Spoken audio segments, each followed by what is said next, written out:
Hey, we hit 30,550, chat. That means we're 450 450 follows away.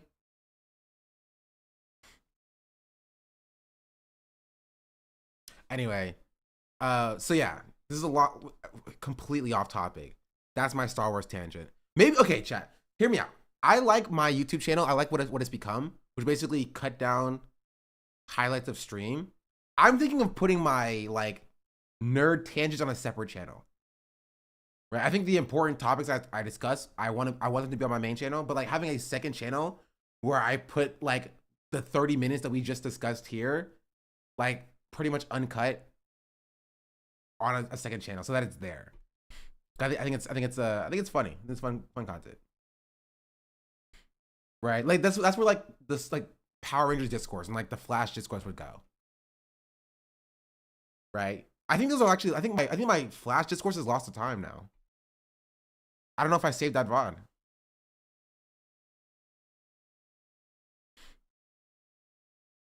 2 uploads a day? I don't know about 2 uploads a day. Well, maybe one on each channel. A recap of predestination. Yeah,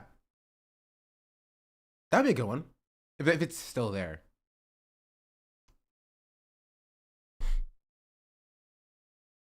I was looking for it a few months ago. It's not in your VOD's channel.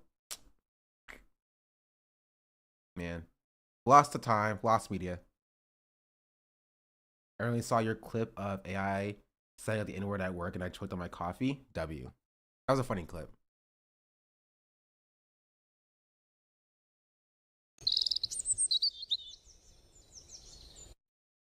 Nigga. Nigga. Nigga. Noun. Definition. Respelling of nigger, typical. Whoa! Whoa! Whoa! That was completely unnecessary.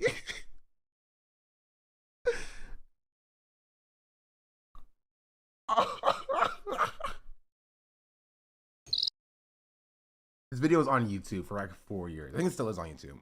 But yeah. Anyway, all of that aside,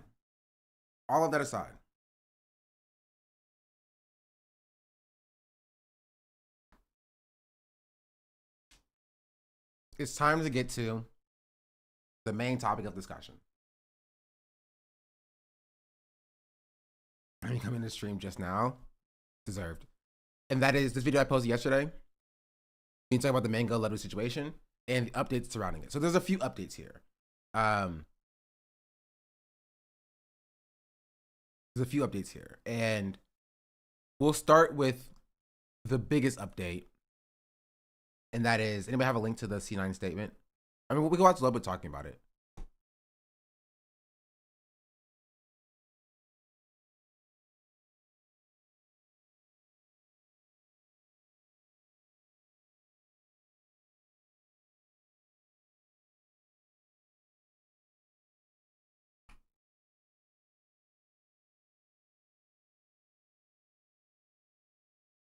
Here, the biggest update is that Mango was dropped by C9.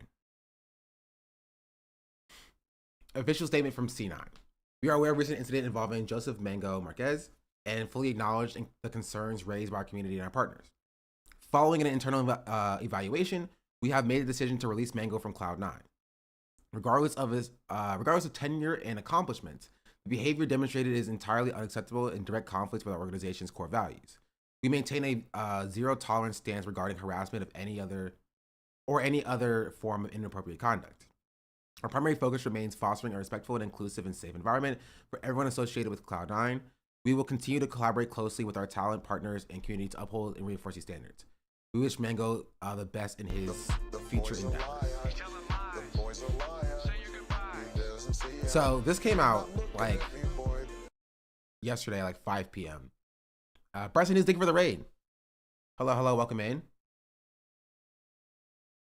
Mango said in his stream yesterday that he didn't even remember him giving Mango the beer, and that he didn't see the humping happening. Send that to me. Because I addressed that directly in this video, right? And as I say in this video, that excuse just doesn't work, right? Going as far, not even that excuse doesn't work. That excuse is something that, like men have been saying consistently, right? For forever, about like why they don't speak up when these things happen. Oh, I didn't see, I didn't know. And I cut out a lot of that stuff in this video too, right? The room being like tiny, like just there's no way that like people were not aware of what was going on, right? Even if they weren't on stream directly commenting on it, and Stans was on stream commenting on it, right? Like,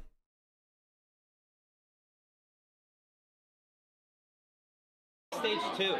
Yeah, he hasn't. That is very. I've seen Mango 10 times. Is the worst person. Like he said, zoom in on that. He pointed to Mango. Look, are we watching the same thing? He said it while Mango is humping shit. Not even just that. He says zoom in on that.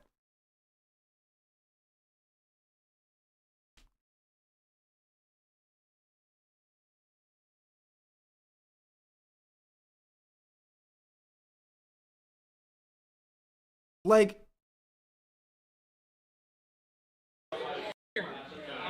Yeah, let him know, bro. Let him know. Dude, Can we zoom in on that? Stans is the worst person. like, it's on camera.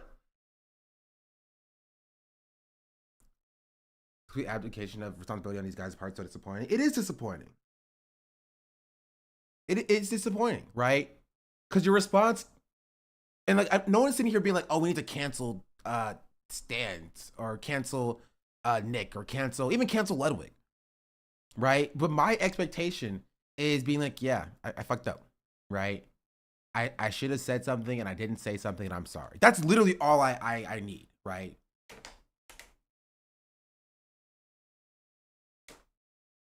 I should have said something, I didn't say something, I'm sorry.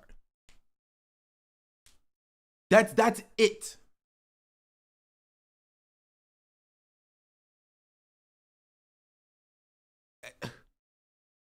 I need to see the clip. I don't want to keep speaking about it without seeing the clip.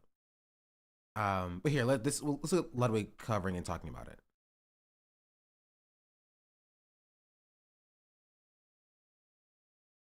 Dogs are constant brained and is genuinely running away their empathy and humanity.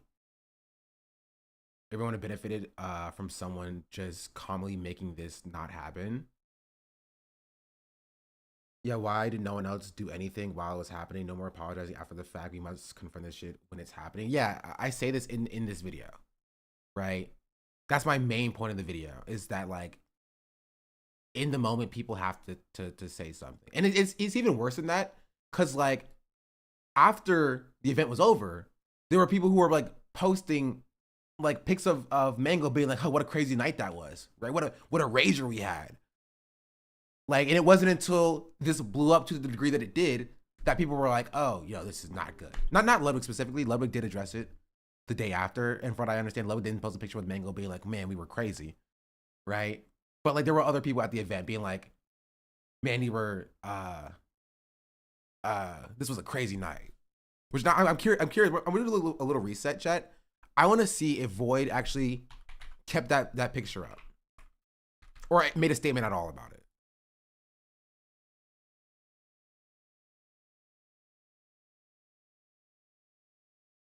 Oh, okay. The picture is down.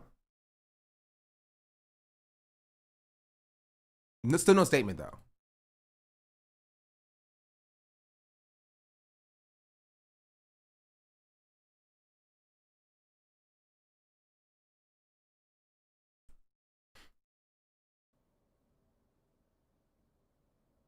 but I like getting drunk sometimes and Here, run it back. own consumption.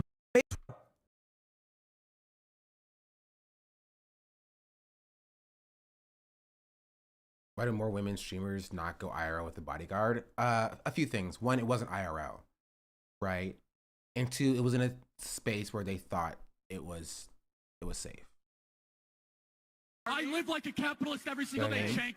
I live as a capitalist, okay? I live when I believe. Akawarik just subscribed. Just saw your video on the mango situation. expensive, I had too. no idea. Yeah, I understand where the chatter is coming from. Just saw your video on the mango situation. I had no idea. Okay, Warwick, thank you for the 14 months. Also, did you change your name? Did you remove the 3,000?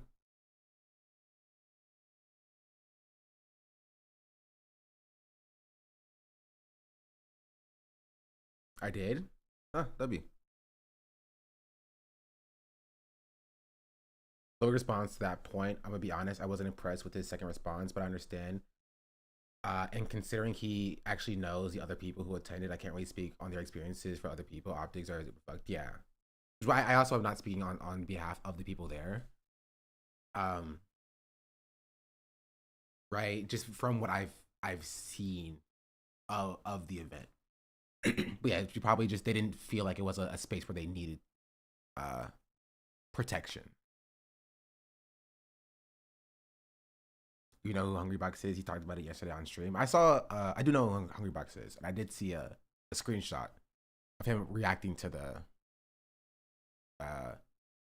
C9 statement. But I didn't see what he said about the entire statement as a whole. We should not have to have a bodyguard. It's a society issue. Yeah, I think I understand where the chat is coming from. I think I get it, but I do agree. That like, I think it's not the focus we should have. We should not be like, you know, this is why women need to always have a bodyguard near them, right? We should be instead putting the focus on what the men in the situation could be doing better to protect those women. You know? But I think we all agree with that. Guys, about every year, Connor comes to LA for about 2 weeks, usually right around Anime Expo. And he's back again. And the game plan for the agenda, we're probably going to eat the entire menu of some bullshit. That's going to happen. Connor wants to run back the Doug Challenge bar experience. He wants to run that back. So we might do that. And then we are doing League Week 2. We're doing League Week 2 as well. You can be the kind of man you are. I'm just trying to be just a person, right? And I think part of the reason why I'm talking about this is I want to acknowledge that, like, in the moment, speaking up and saying something and going against the grain is it's a difficult thing. And I think it's very easy to be like, oh, in this moment, I'll do this, or in this moment, I'll do this. And so, but it's very hard to know what you would do in that moment. And I'm hoping that, one, I can convince other people to act when they're in that moment, in that position. And two, hoping that I can hold myself accountable so that if I'm ever in that position, that I can operate in a way that I know that I'm supposed to be operating in, right? I think a lot of men very easily empathize with other men being like, I don't know if I was in this situation, I would do this, but in their mind, they're just like, they genuinely don't know. Or when they're in the situation, it's easy to fall back in what they do know, and that is staying silent. And I'm hoping that talking about, and in a way that's not like directly antagonistic, but like in a way that's educational, that I can teach other men, also, but simultaneously also holding myself accountable so that, you know, whenever any of us are in a situation, we could all do better. That's what my overarching goal is here, right? And if I was in a situation and I didn't act in this sort of way, I think that somebody should call me out in the same way, right?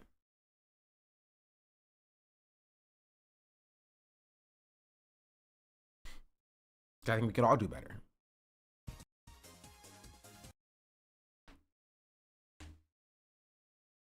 This is the part where he talks about it a second time for a bit longer.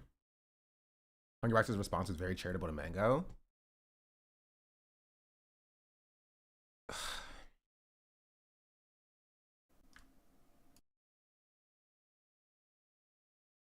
Okay. We're going to start with Ludwig's first because it's just more relevant. So a lot's planned. Okay, look, a lot of people online have differing opinions. Taste? No, okay, Wait. is here. Maybe that's in poor taste. Not as planned whilst Connor is here. Whilst Connor. So a lot's planned. That, and then we are doing League Week 2. We're doing League Week 2 as well. So a lot's planned. A lot's planned for whilst Connor is here. A lot is planned whilst Connor is here. Maybe that's in poor taste. No, okay. Look, a lot of people online have differing opinions. All right. And I think it's totally fine. I have differing opinions from other people. I express them all the time, sometimes confidently, sometimes wildly incorrectly. There were people online who were like, man, this is why you can't have drinking events in reference to Mango's behavior at Burial Cart. Like, this is why you can't have drinking events. It's stupid that you would ever glorify drinking. Bro, 24 people invited, 23 people got drunk, 23 people had a good time, 23 people were normal. Like, I'm sorry. Maybe I am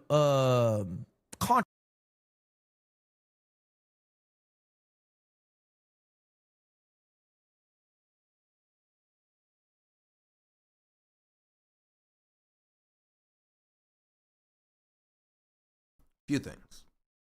One, Ludwig's own admission in his statement 2 days ago stated that there were people who didn't have a good time. Number one, we'll say that. Two,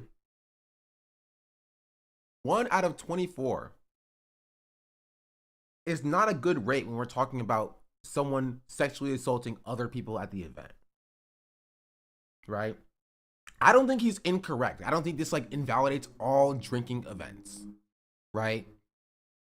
I think he's right on that. But the way he's positioning it kind of feels like it's minimizing what actually happened here. You know?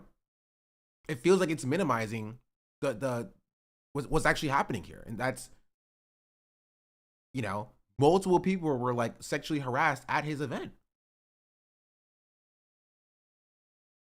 But to have one right after this is kind of, I agree with you, Katie. It is like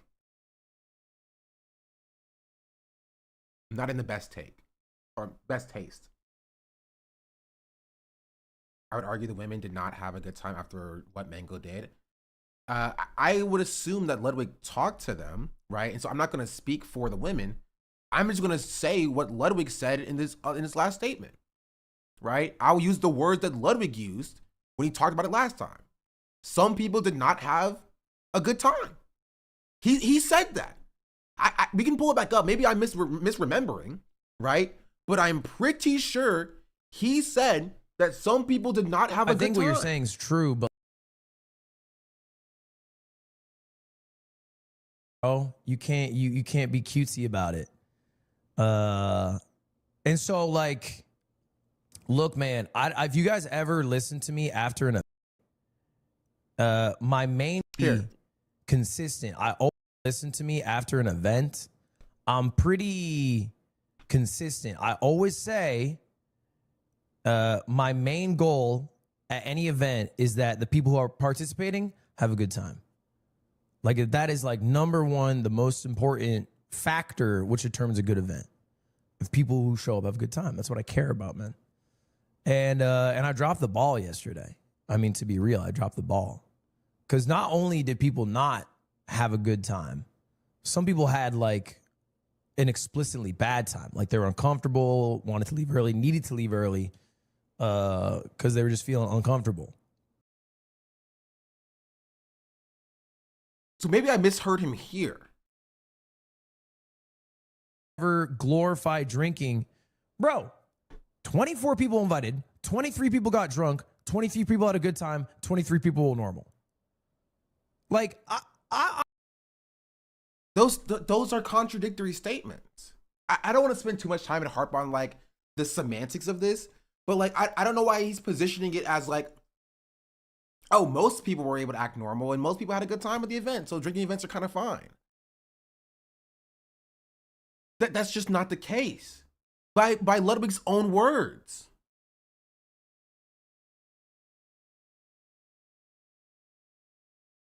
Right? And I agree with his point. I agree with his overarching point that like this is not reflective of like drinking events as a whole, right? This was an incident that could have been avoided, right? That he dropped the ball on, and that there is a way to do a drinking event that does protect the people who are in the event. But you have to acknowledge that what just happened wasn't that. Right?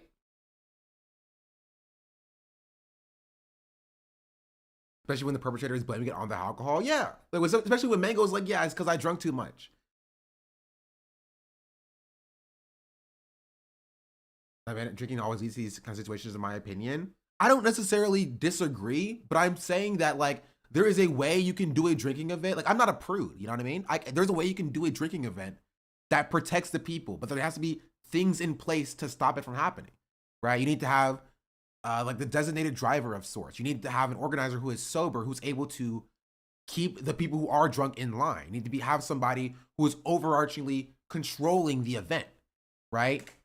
If you go to the bar and the barkeeper is also drinking, who's going to cut people off? You know?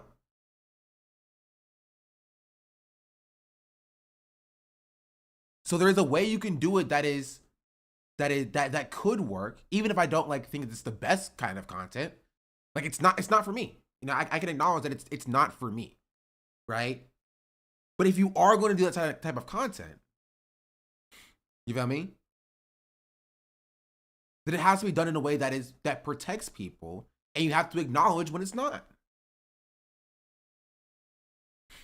You know? He gets on that point, but he starts out by saying, no, that's stupid. I guess I should have empowered the people who were sober, which just seems like he's being overly defensive. I just, maybe I'm misunderstanding. Again, I don't want to get into the semantic argument, right? Like people are being like, Lud didn't do anything. Again, I said it in the video as well. I don't want to get too focused on the chat, but like, what are we doing? What are we doing here?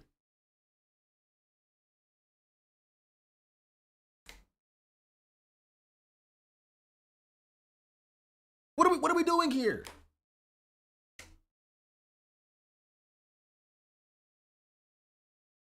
I'm sorry. Maybe I am controversial for this. It's crazy. People are making you out to be the bad guy. It's his event. Again, I don't think Ludwig is like the chief person responsible for this. Obviously, it's Mango, but he has a share of responsibility. It's his event. It happened at his event.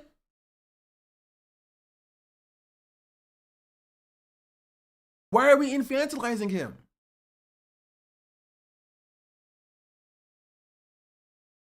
It doesn't make sense.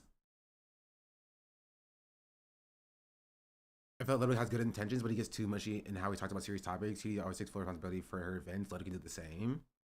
But I don't mind getting drunk. When I get drunk on stream, I'm fine. I don't feel like I need to change my behavior because of the actions of someone else in terms of my own consumption of alcohol. I don't find like I need to do that. Well, again, that's not, okay. That's also not what the person said. The person said, you know, or implied doing a drinking event, right? It may not be for the best. Like holding an event where people are drinking, right? Again, I don't agree with them, but like that's not the take. The take is not like, oh, Ludwig needs to be sober, right? And never do a drinking event again or whatever. Yeah, you're right. It's never that serious. Someone was just sexually assaulted. Not someone, excuse me. Multiple people. I don't have an issue with alcohol. Now, I know like in the moment, people get like a lot more sensitive about it, which I understand. But I don't know. I find that like a little overreaching. To be honest. Like, I'm making the changes necessary to prevent that from happening. But I don't think the issue was that I drink. I don't think that's the issue, is that I drink in content sometimes. I mean, he's not wrong, right? But it is like, it leads to the wider issue in that you drinking in content and then having nobody to like enact your will to keep people in line is the main issue. That's the main problem. Right?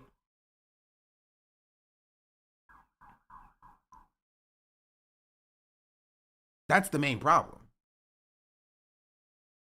You have to be more responsible when you have an event where people drink alcohol. Isn't that obvious? I would think so.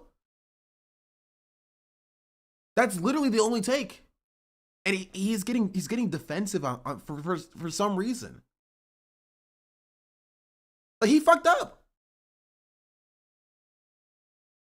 He fucked up. That's the core here. Ludwig fucked up. He held an event, right?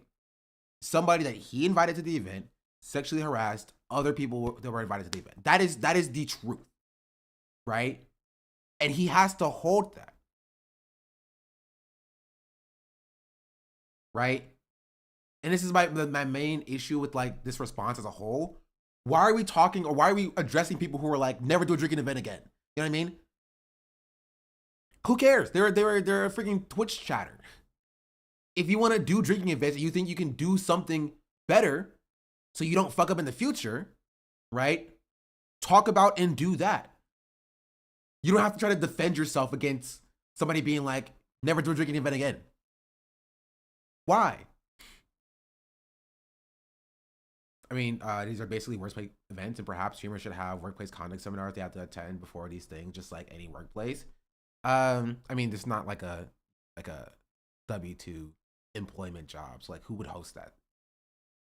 Right? This is what I tell people, that they gotta stop putting male creators on a pedestal. They just are on shit like this that reminds you that they are men. I don't know, Ludwig shit. Oh no, I agree with you, right? But again, the problem is that right, the issue is that somebody who would host a workplace sexual harassment seminar would also be somebody who had a like designated supervisor to stop it from happening in the first place, right? So it's kind of like, it's kind of cyclical, you know? Somebody who cared enough to do a seminar to teach people to not sexually harass people would also have the other things that would be in place to stop what happened with Mango from happening in the first place. You know? So alcohol's good? No, overall, alcohol is probably just a bad thing. It's probably like a net negative for society, inarguably.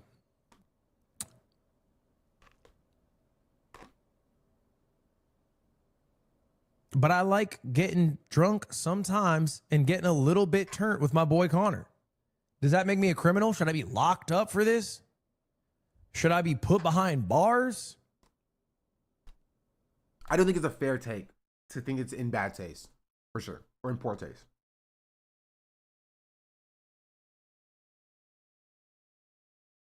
I do.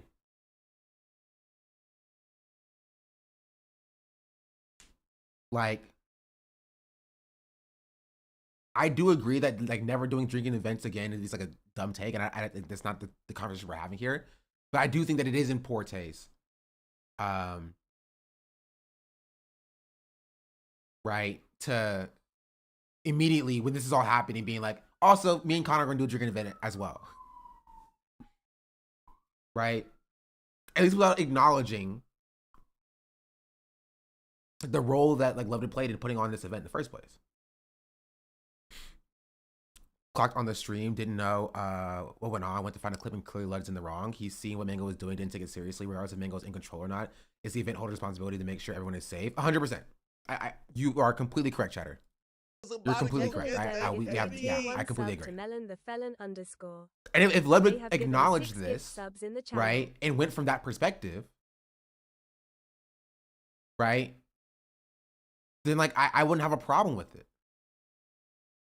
But it feels like Ludwig is acting like people who are criticizing him for like doing what they feel is minimizing what happened at the event. He's acting like they're crazy for doing so. Like, also, Juggling Doe, thank you for the gifted sub.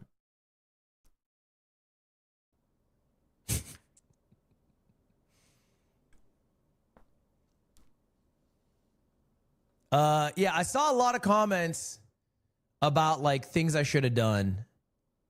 And some of them I think were a bit dumb. Some of them were like, you should have sober people at the event. And it's like, we did. Not everyone was drunk there. I don't know. We did have sober people. The people running the event were not drinking. Okay, why didn't they step in? Right? He does realize people were like, not like, you just need to have sober people just to be chilling. Yeah, the people criticizing Ludwig was like, oh, you just need to have sober people in the corner, right? Hogtied, handcuffed, in a bag over their head.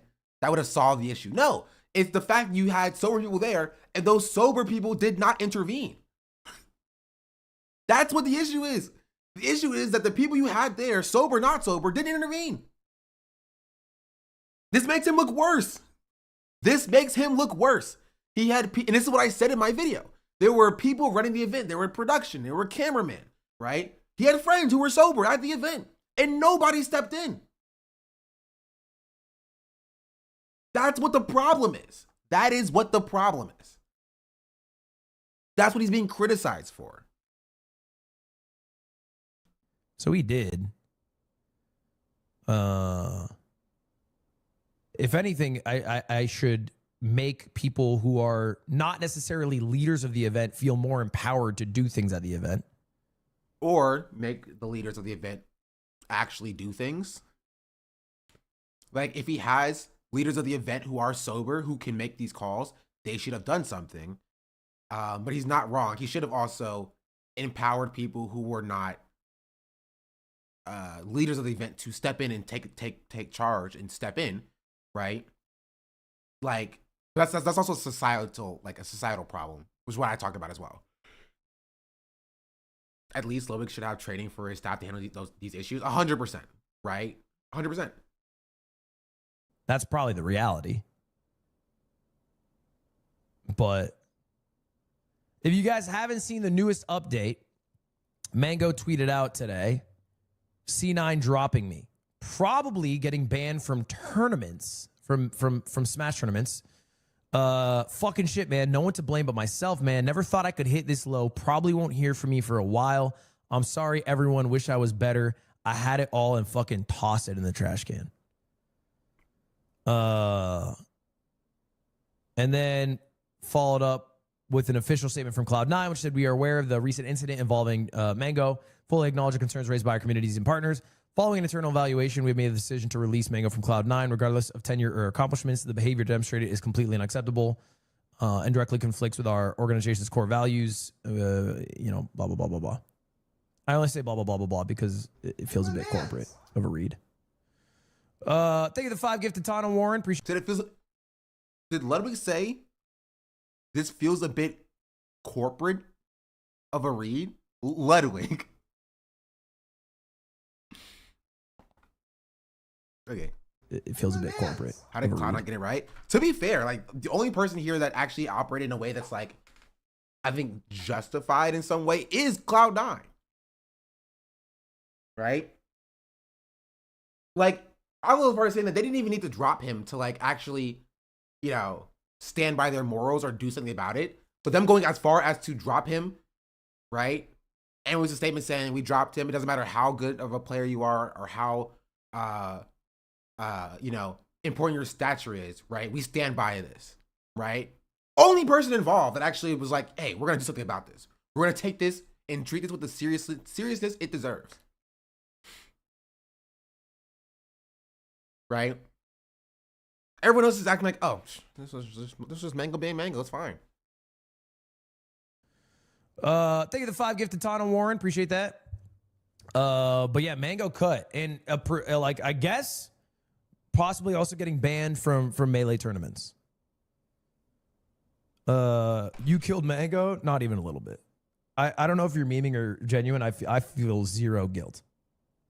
I don't feel guilty at all. I think this is his own actions because he's his own man. He's an adult man. And me banning him, like, I think Ludwig is fair to say this. I think he's correct that like he is not at fault for Mango getting banned. Mango did get himself banned, right? He's at fault for the situation happening because it's his event, right? But people being like, "Oh, Ludwig, you did this because you put on the event that like Mango was sexually harassing other people for." But no guilt. He means no guilt. Like, he doesn't feel bad for Mango doing this, right? Or getting dropped because like Mango made his own decision in that way, right? Like he's not responsible for like Mango's getting consequences for Mango's action. I think it's correct on that. Is the only thing that I did in response because I think it was the correct thing to do. And also, I think I specifically said, like, I'm not calling for him to be dropped or banned from Melee tournaments. Like, I don't speak for Melee as a community. I don't speak for C9, obviously. I'm just controlling what I have control over.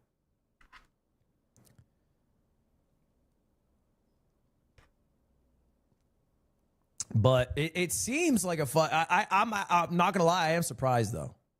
I am surprised he got dropped from C9 because they've stuck with him through, I guess not necessarily worse moments, but like other dark moments in like fuck ups in his life.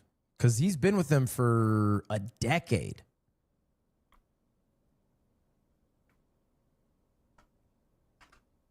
He's been with them for, I think he's the longest tenured esports player on C9. Yeah, 11 years. 11 years. So that's crazy. That's crazy. Some people were wondering, because I said I'm banning him from my events, if that means that I'm banning him from Smash events I'm running. I'm not running any Smash events. I have no plans to run any Smash events. They're hard to run, at least with my current relationship with Nintendo. I'm not allowed to run events at the scale that I want them to. I don't run Supernova. That is not a me question. That is their call. Supernova is not my event. Now, I am partnering with them because I'm going to go to Supernova and co-stream the event. Sad. But I don't run the event. That is not my event. That's not a mogul event. I'm just showing up by myself to stream it. So that's up to their call. Is LACS not the scale you want it to be? I can't run LACS at the scale I want to anymore. You're not allowed to do events with a certain level of prize pool anymore. Yeah, you just can't do that anymore.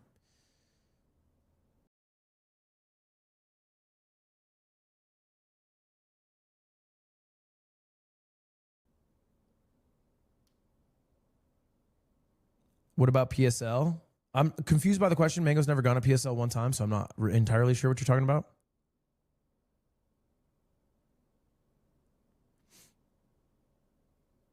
Why do they limit the prize pool? I think it's a branding thing. It's purely like how they want their game to be seen. They want it to be inclusive. Everybody This isn't particularly relevant. participate. That's their prize pool up. Next Fast 50, it's in September. I think we've announced it with AT&T. It's in September, I think.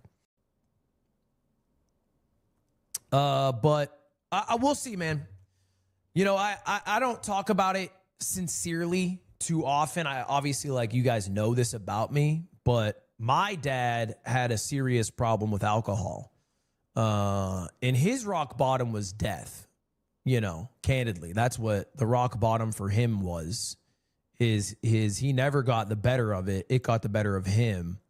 And his life was like, he was 40. He was 40s.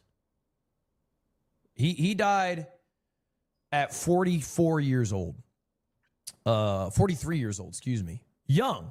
right? I'm very close, you know, relatively Hope to the you age don't feel too bad. that It will he get died better at. less than 3. And you know, I've talked to Mango in the past. Like, I've asked him probably 4 times, 5 times point blank, are you an alcoholic? And every time he's like, no, I'm not.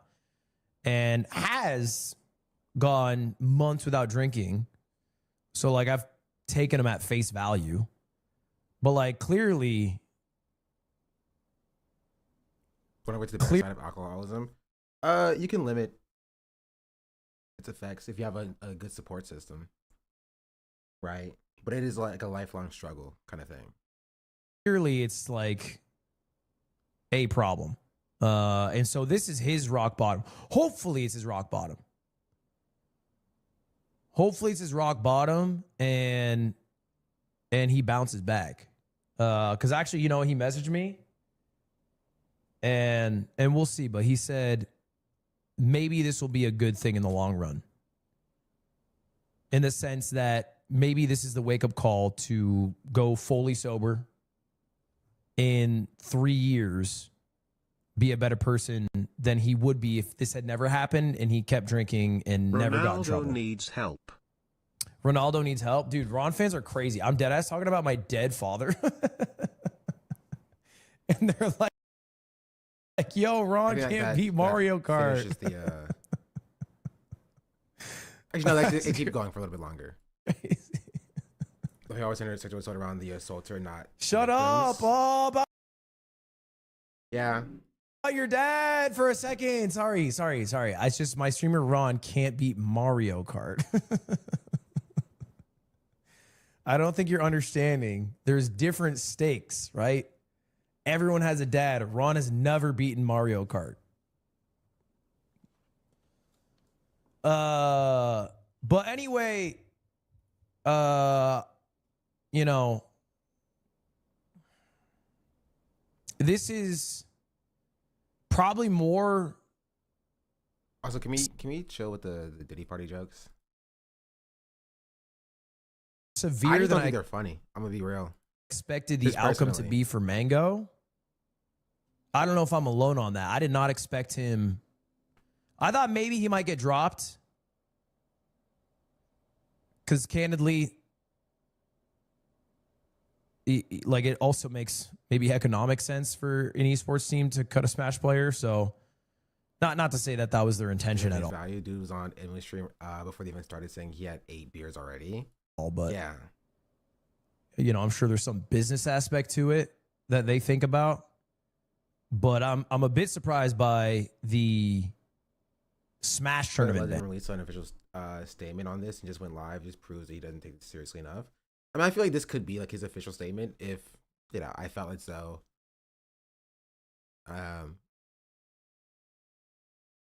you know, it addressed what I wanted it to address. My problem is not with the fact or the medium the statement came in. It's just the fact that he just didn't address what I wanted him to address in either statement, right?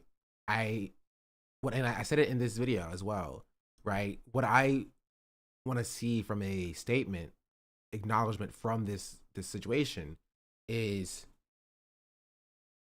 one, calling what happened, what actually happened. In this case, it's sexual harassment. 2, saying what you should have done better that you failed at doing and apologizing for it. And 3, stating what you're going to do in the future. Right?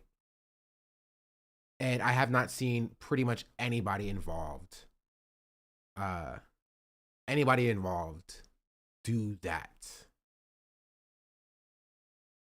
GD for women streamers, to say the least. I'm sure they won't get further harassment due to Mango getting dropped for his actions. Yeah, sure that won't happen. Not like that's historical precedent for it happening all the time because the space sucks.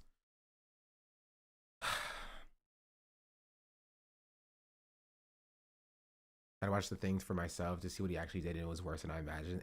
That's just on camera. Yeah, that's what was caught on camera. We don't know the full scope of it. Ban, if that happens. But Mango's saying he'll probably get to ban from tourneys. I'm a bit surprised by that. Although, okay, real quick, and it is a more minor point. It is a more minor point to the broader thing here. some people online, I think, are so disingenuous. There were some, because I see some tweets online and they allow no opportunity to actually like think and consider decisions. Because I'll give you an example. I was getting messages from people saying, why are you not talking about the mango thing? Before I was awake. I'm sleeping. And they're like, why are you not talking about this? Bitch, because I'm sleeping. This is the part that I saw that kind of made me want to talk about this. Because in my opinion on this is that it just doesn't matter. Right? It doesn't matter. Right? Unless you feel as though what happened wasn't serious. I don't understand how you can have this take that like it's a drag for you to have to respond to this. Like, ugh, I gotta drag myself out of bed, hungover, sit down in front of my computer and address sexual assault that happened in front at my event. Like, if this was legitimate, if you legitimately viewed it as a serious, right, as a serious thing, right, it would be your first priority, right? If you one did not know when it was happening and you were getting like a bunch of messages while you were asleep, you would wake up, see the clips and be like, fuck, I gotta talk about this. I didn't know this was happening. It was happening at my event. I have to talk about this. I have to address this, right? I have to condemn this because it was happening at my event. That would be your first priority. That would be your very first priority if you did not know, right? And you were asleep, you wake up, you see that, you make a statement. You say, or you collect your thoughts to make a statement, right? You're not like, people are so disingenuous. Like, I was sleeping. Of course I couldn't respond immediately. If I had no idea what was happening, I would be absolutely panicked. Yeah.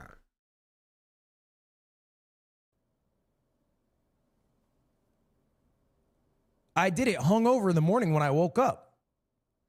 And I see the same thing happen with C9 and then the broader Melee community. And I'm going to say it, bro. They're LARPers, right? They're not actually Smash community members for the most part. There are people who aren't involved in the community. Like, response to the drama frogs. This isn't drama. Disingenuous would be assuming Ludwig was protecting Mango. Yeah. This isn't drama. Community saying like, how could this community not take action on this? And it's like, in every instance, taking time is a good thing. In every instance. But the issue is, and I'm not saying C9 did this, and I know I didn't do it. I made my decision off of talking to the people affected at my event. I didn't give a fuck, I promise you, at anyone online who barked. Anyone on my Reddit who posted, regardless how many updates you get, I don't give a shit about you. I made my decision talking to the people like Cutie, Maya, Emily, whoever, which is what you should do. But I do think sometimes like there's like this online pressure from people who are as invested as like watching a clip, tweeting, and then never participating in the community again. And like, then people, if you were to watch this from this section, right, would you know he's talking about sexual assault? Imagine you knew nothing about what was going on and you tune into this Ludwig section of the video. Would you have any idea he's talking about sexual assault that happened at his event?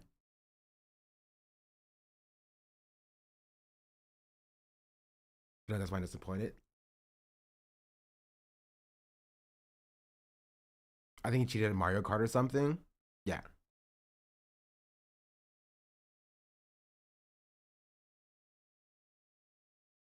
Yeah.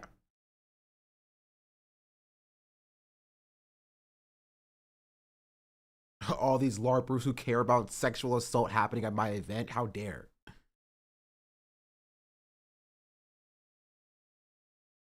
How dare they?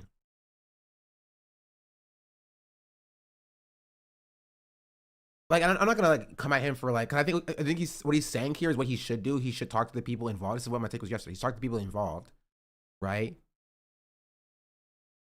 Make sure that they're good. See what they need, right? That should be your first priority. But then to sit here and act like the people who saw sexual assault happening and was calling that out. See the people on his like Reddit who are like, "Hey, this is Mango doing this sucks. It's bad. He's like harassing these women." Acting like those people are crazy for having that take is kind of insane, right? He's pulling the like cancel culture line. You know what I mean? He's pulling that they're trying to cancel Mango. They're trying to cancel me and Mango, and I'm already dealing with this. I talked to the people involved already. Like we all just didn't watch sexual assault happen on the screen. People make decisions based off of that backlash, which I think is dumb. I think that shit's dumb, and it happens all the time. It happens all. He's literally doing cancel culture shit. He's like, oh, people don't make decisions talking to the victim. They make decisions based upon like the woke mob coming after them. He's doing cancel culture shit. That's what he's doing. That's what he's doing. He's saying, like, listen, I didn't do this, but I think some people bend to the woke mob too much. Right? I talked to the people involved. Right? I got their input, but I feel like all too often, the woke mob comes out and says something, and people just go off of that. That's what he's saying. I'm just like, what are we doing?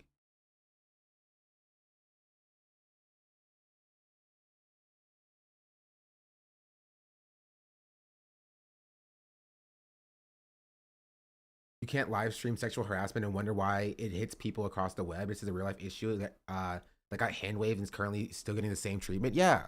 The time.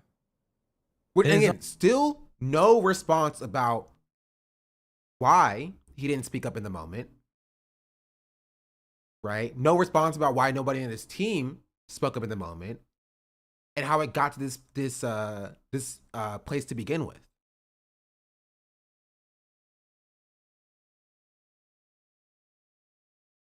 Not exclusive to this event. It is so fake. It is so fake.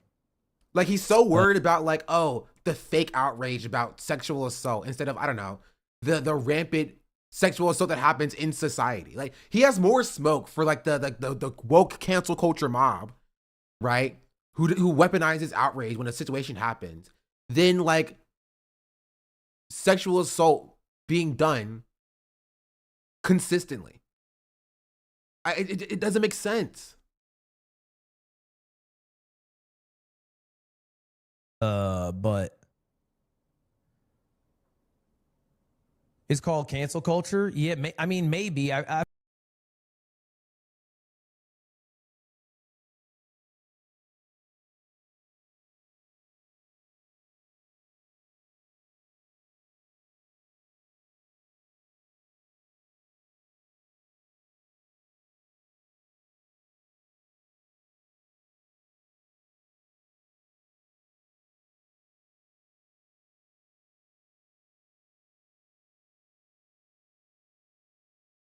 Trigger warning for an XQC clip, but like,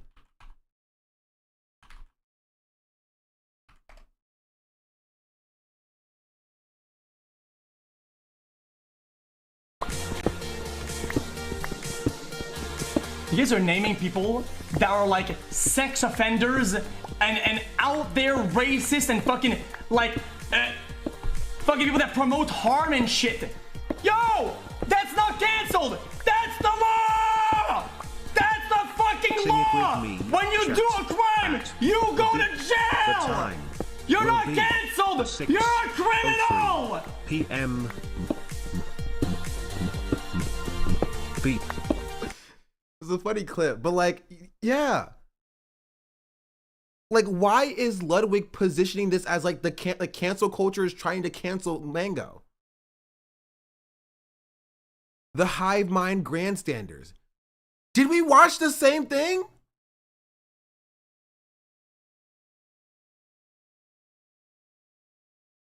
Why can't SEC only be like that? Kick broke his brain. Like, did we watch the same thing?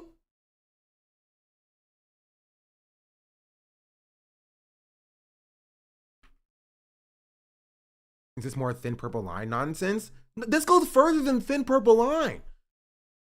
This is just like the defense of sexual assaulters.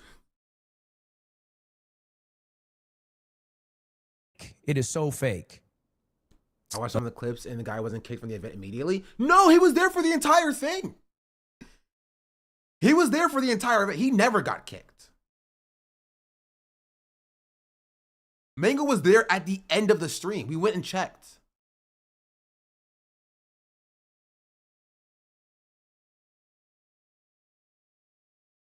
Defend Level, but I think he's talking about himself, not Mango. I could be wrong. It doesn't matter. He's saying that like the people who are coming to like attack him because they are mad at what Mango is doing are doing cancel culture nonsense. It's a roundabout defense of Mango. It's minimizing what Mango did, right? Because if he thought what Mango did was actually serious, right, he wouldn't be coming at the people who are calling Mango out. If he thought what Mango did was actually like sexual assault, he wouldn't be like, you know, people are going too far to like demand responses from people, you know, like he doesn't need to say this. If you think that what Mango did was genuinely bad and horrific, you would understand why people were, you know, calling for Ludwig specifically to speak about it. It was his event.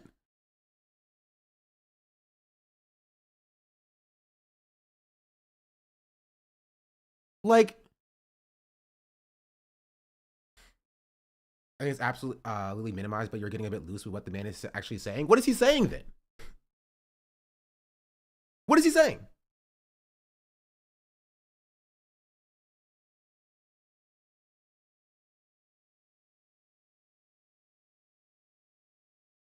He's saying that people are doing cancel culture by calling out him, right, and C9 and the Smash community or whatever,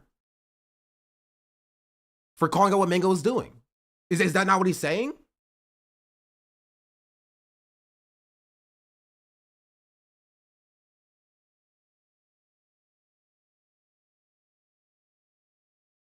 Getting annoyed with people who do not care about the actual victims? No, he's getting annoyed with his imagination that people don't care about the actual victims. He's getting annoyed because he thinks that people don't care about the actual victims, right? He's projecting onto them, right, this like, again, woke cancel culture mob mentality, and he's focusing on them instead of addressing, again, what he could have done better in this instance. It was his event. It was his event. Like, even if he was correct and there were hundreds of thousands of people who didn't care about the victims, who were like, well, I've always hated Mango, and I don't care about the victims. We need to take him down or whatever. It doesn't matter. It was still his event that he failed to protect the people at his event for, right? Like, he doesn't get the right to start calling these people out because it was his event. He did fail.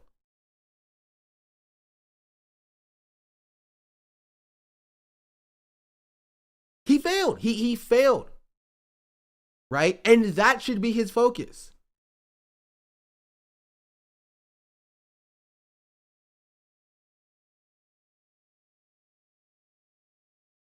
But it's called cancel culture. Yeah, I mean, maybe. I feel like cancel culture has a weird connotation. I really think it's just drama frogs. Like, it's not drama.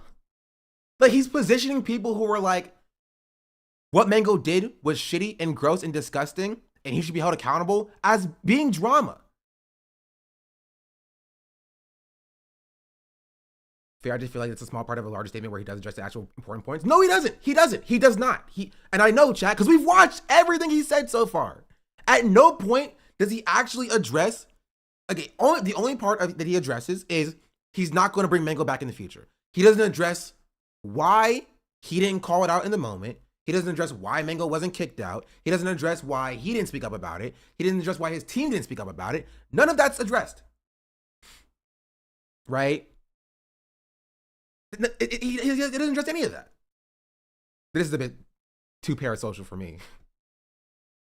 But like,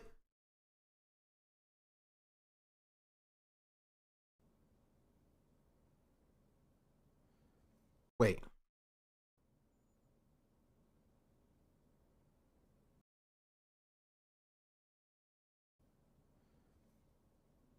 Because, like, you know what? And obviously a way different situation.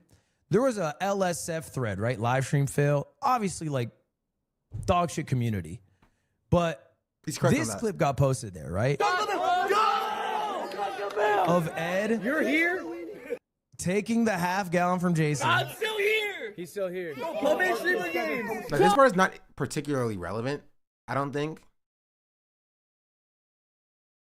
But I'll let him speak his piece. Oh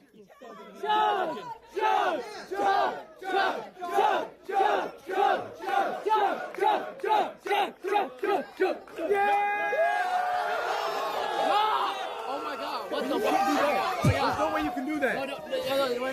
Let's go!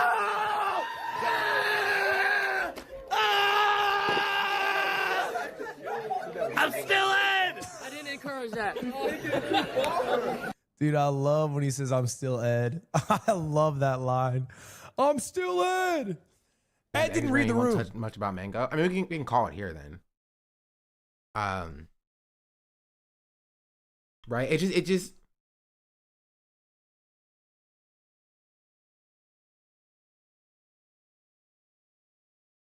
You know, he posted a clip version of this stream with only the Mango stuff on his Ludwig channel, right? No, I did not actually. That would have been nice for chat to tell me.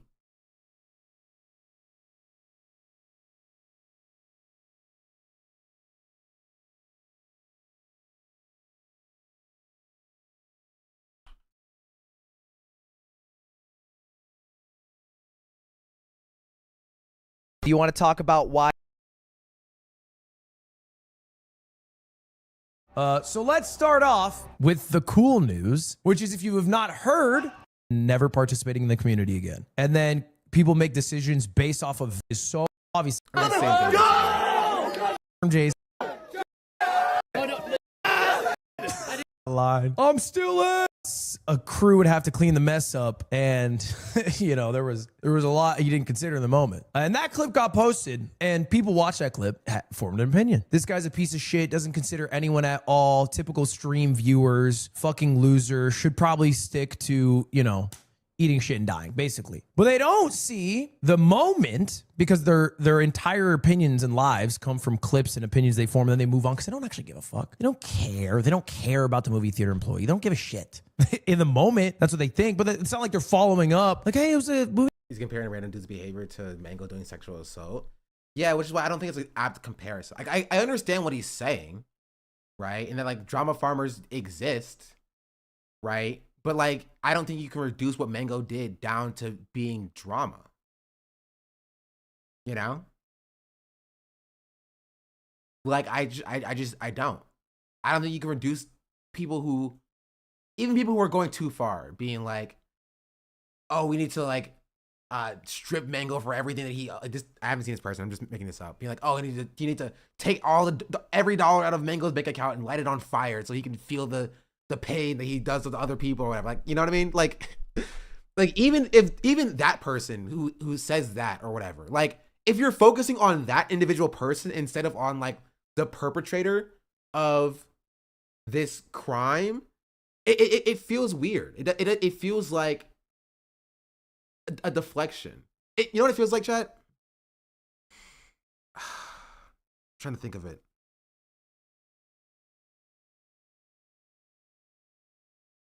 It was something we talked about recently where I said that, like, somebody was mad because somebody showed the other people in the situation what they were supposed to do. TikTok. Remember when we talked about TikTok and about the Unfuck America tour with Peyton and how all the other people involved got super mad at Peyton for calling out Z, right?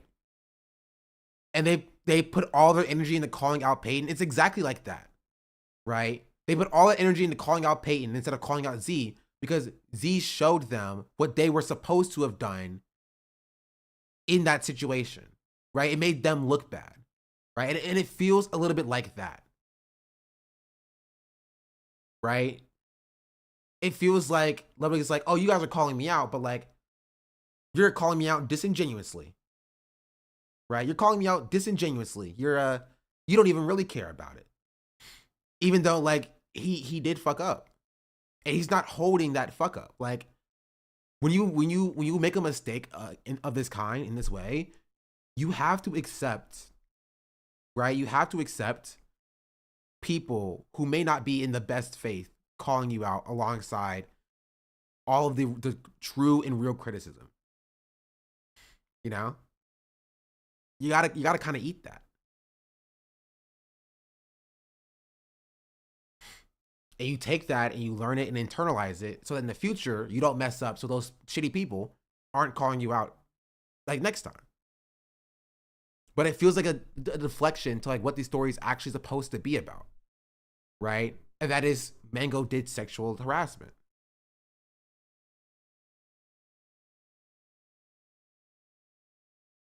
The only person that heard Z show the right thing to do about Peyton, when it was Peyton, I might have switched them in my brain. No, Z was the racist person. Peyton was the person who called out Z's racism. Movie theater employee it's all fake, right? It's just like, so they don't see the moment later where Ed comes up, tears in his eyes. Like he's comparing people who are like, yo, Mango needs to be held accountable for what he did at this event, committing sexual assault, to LSF drama farmers being like, we must like kill Ed because he made a mistake and messed up this movie theater for the movie theater employees. You know, they're not the same thing. They're not. Eyes clearly got caught up in the heat of the moment, excited to be on stream. Not an opportunity he has a lot, not a position he's in a lot. Obviously wasn't able to handle that. Tears in his eyes, apologizing to each and every person. You know, it broke my heart. I won't lie. It broke my heart seeing Ed come up crying and just saying, I'm so sorry for making a bit of a fool of himself, you know, and just sitting there with that weight. Like, that's sad, bro. That's sad, you know? And there's such a inability, I find sometimes, to be a person. It's so hard to be a person, because to be a person, you have like, and by be a person, in this situation, if you take what he's saying about the situation and you apply it to the situation we're actually talking about, which is Mango sexual assault, he means be a person, which is empathizing with the person being shit on, and that means him, right? The way that LSF is shitting on Ed and not seeing Ed as a person is the way he's comparing, you know what I mean? He's comparing being shit on by people who don't like sexual assault. And it's just not the same conversation. It's not it's not analogous. Like he's comparing Ed to Mango? I don't think so. I think he's comparing Ed to himself. Right? He's comparing Ed to himself. Mango would be like the milk that somebody has to like clean up after the fact.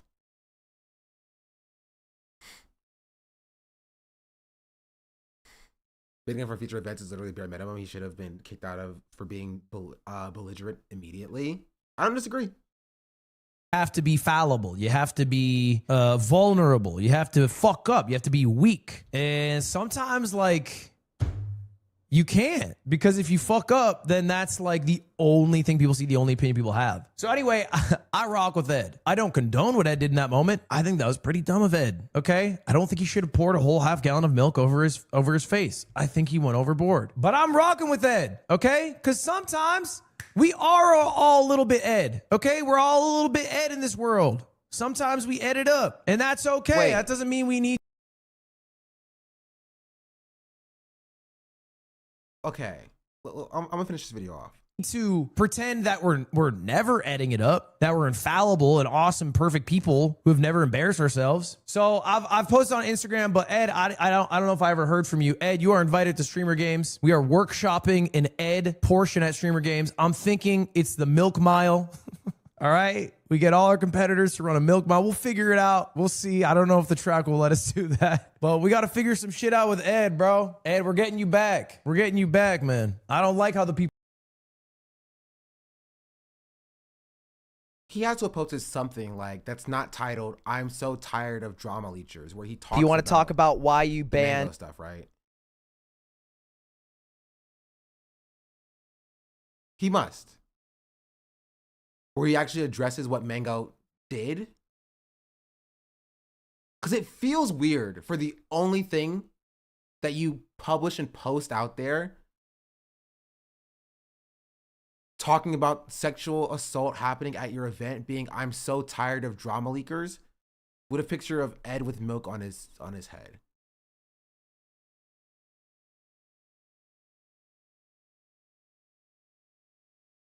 I don't know. It's strange. It's strange to me. And then he moves on. I just don't think it's a good statement. Right? I don't think it actually addresses what happened at the event, what he should have done better, and what he's going to do better in the future.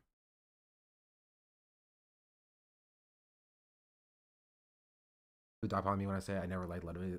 His constant fence sitting is gross. I don't think Ludwig. I don't think YouTube will let him make a thumbnail of what Mango did. I'm not asking him to make a thumbnail of what Mango did. I'm asking him to like take it and treat it with a little bit of seriousness. You know? It happened live streamed at his event. Like,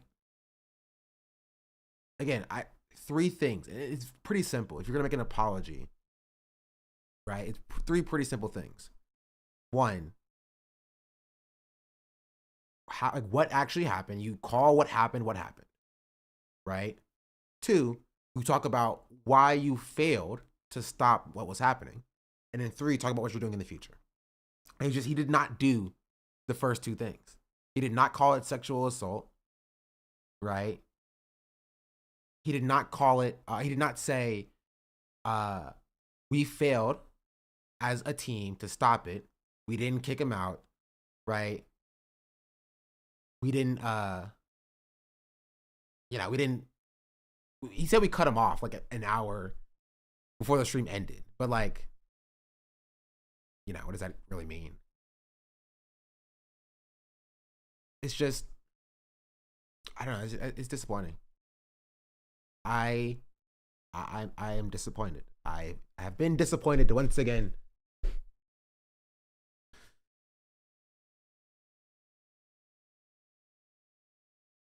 Very strange to talk about this drama ending it with wanting to bring back a different person for a different controversy. Pouring milk over yourself isn't much of a controversy. Because he goes into talking about like, oh, I hate drama farmers. He's putting everybody who like criticized him, C9, the Smash scene for Mango into the bin of drama farmers. They're like, oh, you were demanding me to speak up before I was even awake. You must be a drama farmer.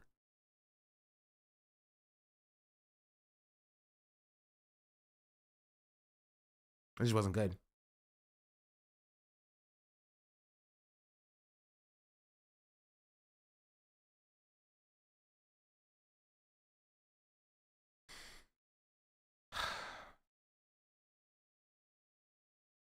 Yeah, it's disappointing. Anyway, so now to be disappointed even more, let's see what Stan's response was. So that was Ludwig's response.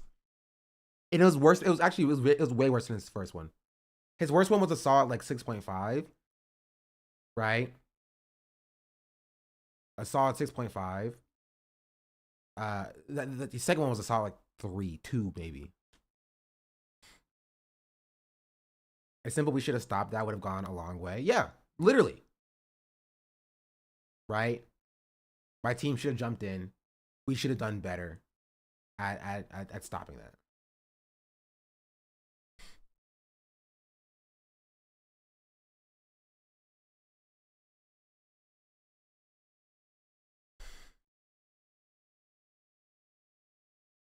Anyway, Chatter sent me this timestamp and said this is the second time talking about it where he talks about it in more depth. So I am curious. Here's hoping Stans does better. We'll see. He called him out in his first video, and he called it harassment. Chatter, as I said in my video, there's a difference between harassment and sexual harassment. Right? I do think calling it harassment is a step up, but like there's a very clear difference in harassment and sexual harassment. Oh. Even if you described it as humping, yes. Yes, there's a very clear difference there.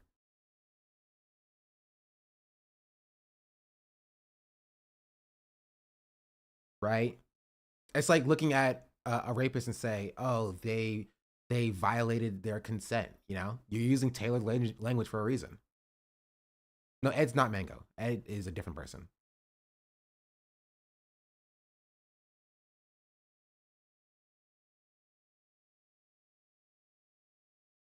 I think the main problem is these men and a lot of these individuals constantly believe that if my friends do bad things, I must be a bad person.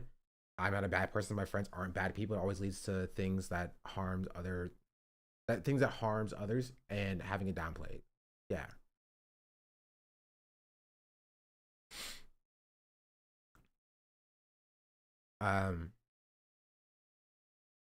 Humping someone without consent and sexual harassment. Chatter, hope you know that. I think the chatter does, right? But again, it's not even a high bar. I've demonstrated this specifically about what I wanted from the statement for it to be good. You have to call it like it is, right? You have to call the act like it is. You have to call it sexual harassment, sexual assault. Call it what it is, because you can't properly apologize for a thing you don't describe, right? Because otherwise you're apologizing for a different thing, right? So you have to call what happened as it is. You have to address it as it existed. Number one. Number two, you have to talk about how you failed. You have to talk about how you failed, right? Saying, yes, Mango did sexual harassment. I failed by not stopping him sooner. I'm sorry. And I will be better by not inviting Mango back to events and putting in guardrails to make sure this doesn't happen again. It's very simple. It's a very low bar to clear. That is a statement. That is an apology.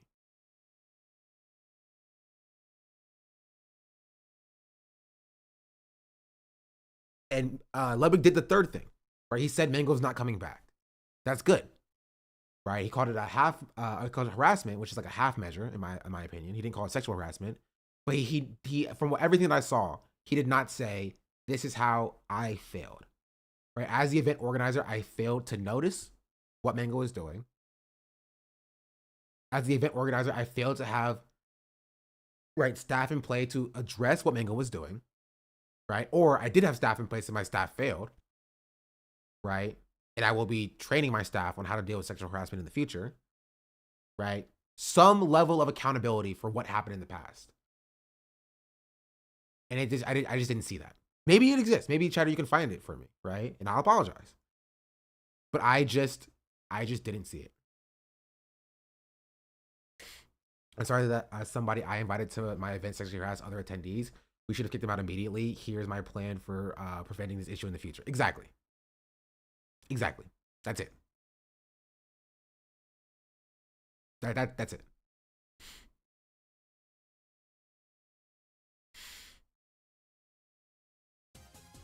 Did you see the Mango clip you were in? It gives off frat culture vibes. No, I did not. I saw some comments that were like, Stan steps in the way. And it's like, that's good. But fuck, I'll be honest, I don't really remember. Sorry. You did not? Okay, never mind. Oops, yeah.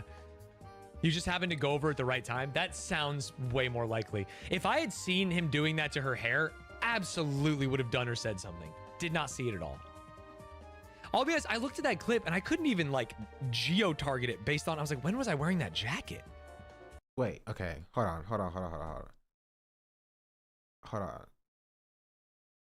I'm gonna need that run back. 'Cause I thought he just said he didn't watch the clip. Did you see the Mango clip you were in? It gives off frat culture vibes. No, I did not. I saw some comments that were like... Okay, so Chatter asked, did you see the Mango clip you were in? Gives off frat culture vibes. And he says, no, I did not. So he didn't see the clip. Stan steps in the way. And it's like, that's good. But fuck, I'll be honest, I don't really remember. Sorry. And then he said, oh, it's a different clip. Oh, okay. He's talking about a different clip. Okay. You did not? Okay, never mind. Oops, yeah. You just happened to go over at the right time? That sounds way more likely. If I had seen him doing that to her hair, absolutely would have done or said something. Did not see it at all. I'll be honest, I looked at that clip and so he didn't see the clip that he was in, but he saw the clip of Mango like messing with Emily's hair and slapping her head and stuff. He said if he would have saw that, he would have gotten involved. Okay. I couldn't even like geo-target it based on, I was like, when was I wearing that jacket? I came in, I put on the peach outfit. You know what I mean? And then I took my shirt off. I have no idea when I put that jacket on.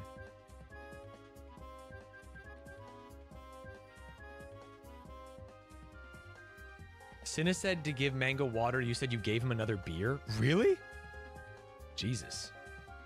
Yeah, I'm sorry. I don't remember at all. Part of the problem. I unironically think taking my shirt off was part of the problem. It did get a little rowdy. Oh, really? Okay. Yeah, that got a little rowdy. That's great. Sorry. Did you see the guy pouring milk clip? You mean Big Ed? Dude, of course I saw Big Ed.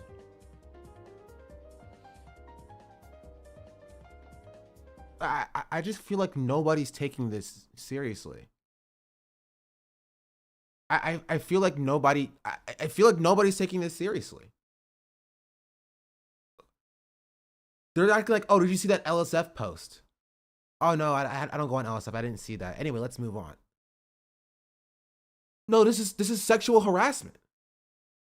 Ray is? What do you mean? Did Ray talk about it?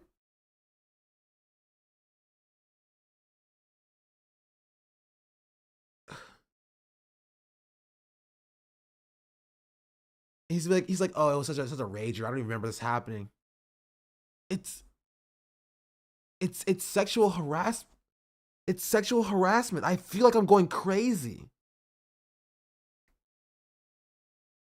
I feel like I'm going crazy.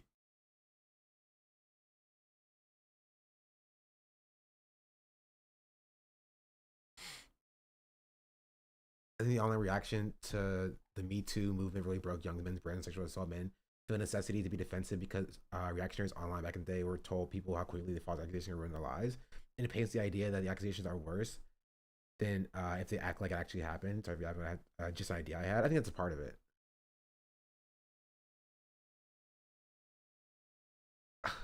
This is how women feel a lot.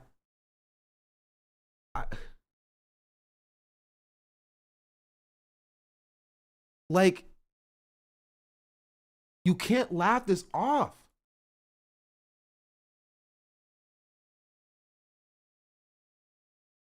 You can't laugh this off. And if no person did this at work, at a work function on camera, they'd be fired with no minimizing this for content creators. So no minimizing this for content creators. Yeah. I'm just. Yo, Colormine, what's up? Came in at a terrible time.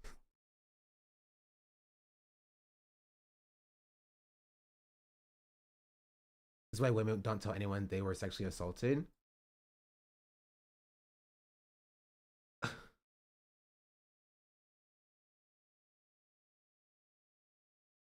Something Valkyrie did the Rowdy Train too. There's no way. We'll go to Raise in a second. We'll see. But like, I feel like I'm going crazy. It's literally, it's so simple, right? Somebody's like, hey, Mango did sexual assault and you're complicit in it. Oh, let me see the clip. Oh, what I did there? Yeah, that sucked. This is a shitty thing to do. I am so sorry I did this.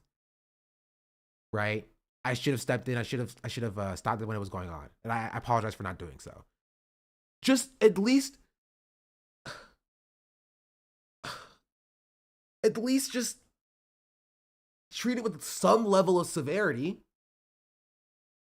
Unless you, again, as I said yesterday, unless you think that it's not serious. Unless you believe that it's not serious.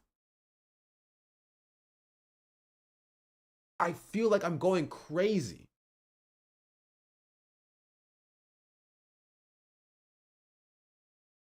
Oh.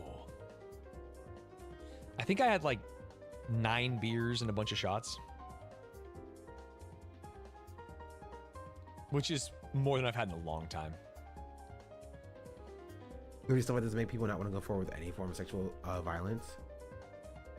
He was just humping a Toad hat at the time, so your reaction of, hey, that's just Mango made sense. Yeah.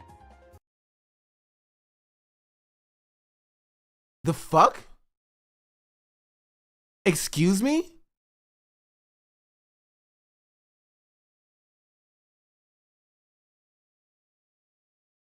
Excuse me?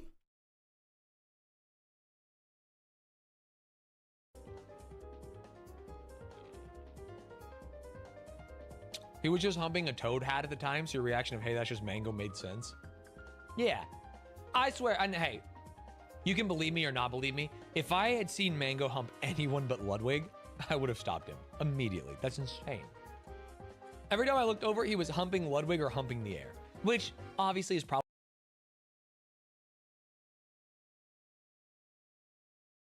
like,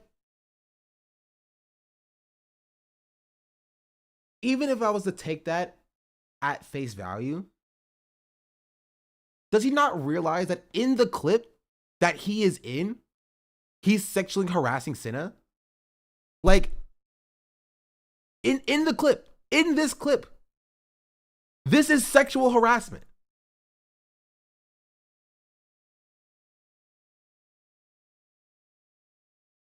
Like, to take this example to the extreme, right? People say this about like sexual perverts who jack off on trains, right? You know what I mean? Like on public transportation, jacking off at towards women on trains. But, oh, he's not touching you, you know? So it's fine. Like it's not harassment. Right? Like that's sexual harassment. That is sexual harassment. This is sexual harassment. He's walking around in his underwear also, which is another thing. We haven't even gotten there yet. Because all the other stuff is just so blatant. But that is another thing. Right? And she's voicing discomfort. Yes. She's voicing discomfort. Right? And so maybe cancel me for saying this. I don't know how much I believe Stance. When he says, no, trust me, I would have stepped in if Mango was humping on somebody. Right? I just didn't step in when Mango was humping near somebody.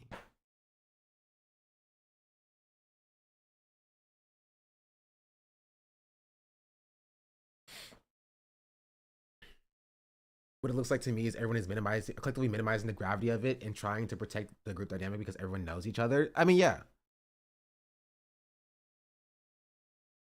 What else is the victim going to say beyond it's fine if that's how they respond? Yeah. It's gross.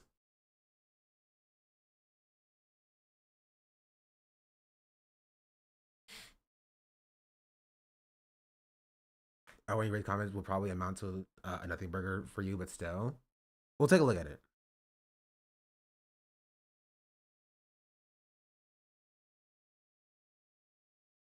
It's gross. It's gross. It's gross.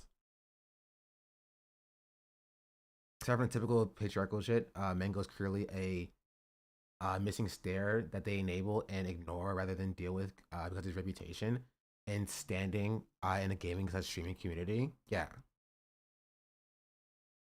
Many of the audiences now are going to be primed to make it seem like anyone who's taking it seriously is being overdramatic or something. 100%. You gotta start framing inaction as violence because a lot of men are letting themselves too easy or let them off too easy. So even the amount of chatters here justify saying that it isn't sexual assault, they're all minimizing. I haven't seen many chatters doing that. But if you haven't, let the mods know. Because the mods know my position.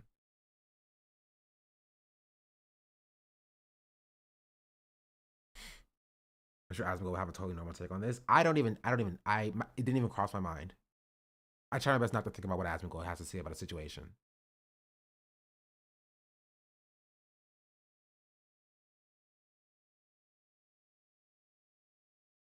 Wait.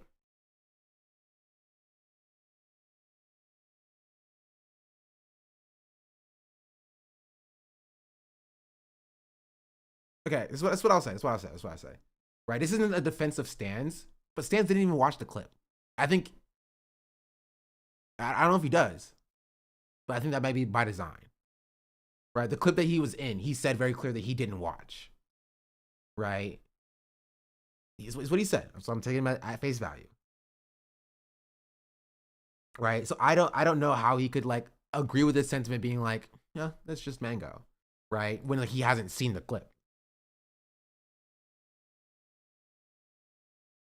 Probably too far, and I should have, but like to me, it didn't. Have stopped him immediately. That's insane. Every time I looked over, he was humping Ludwig or humping the air, which obviously is probably too far, and I should have, but like to me, it didn't. 9 American beers? Yeah, not only American beers, Michelob Ultras, which are pretty light.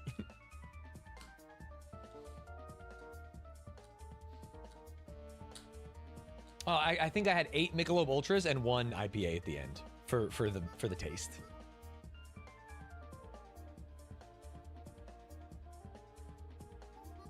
Speaking of upper body wear, I haven't seen the him humping Zoyo clip. Right, nobody showed it to me, so I'm just taking chat's word for it.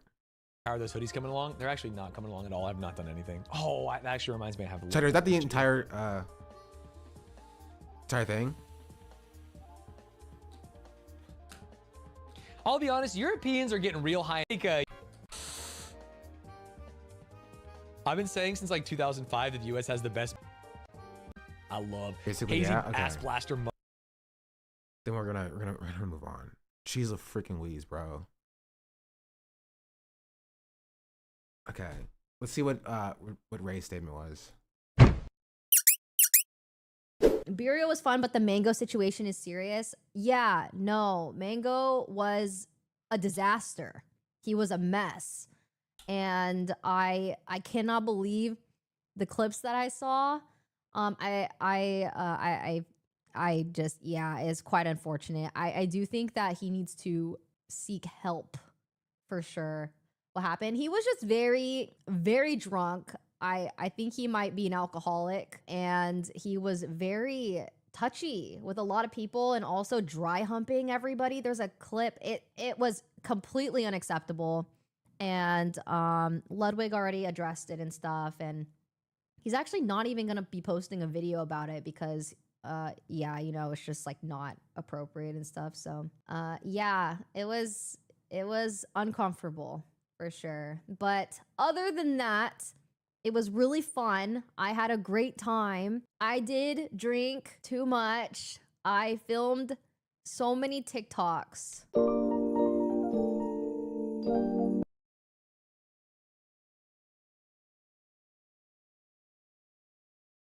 Okay. To be fair, this is the most most critical statement of Mango that we've seen. If Ray was there, I actually didn't know Ray was there. Apparently, but far than hell. I mean, yeah.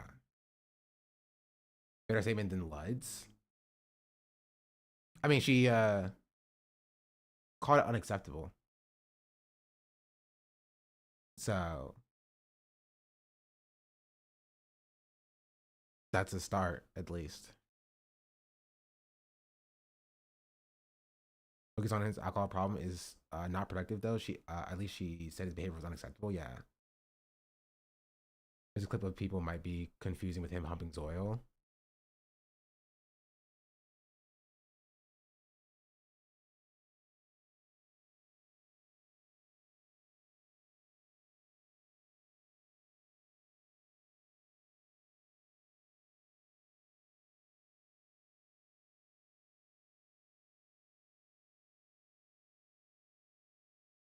I mean, yeah, this is not Zoyo, but like this is just. I'll say I don't understand this humor personally. It's not my kind of humor. I don't get it, but yeah, that's maybe it's this. Is this on Zoyo's stream?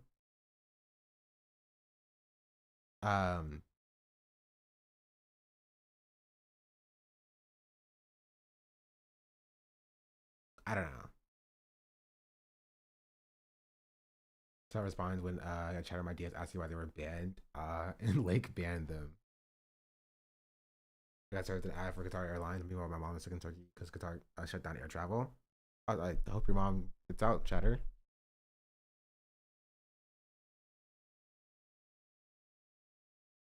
But yeah, I don't. Here, I guess we can see what HBox statement was. Chatter wanted me to see.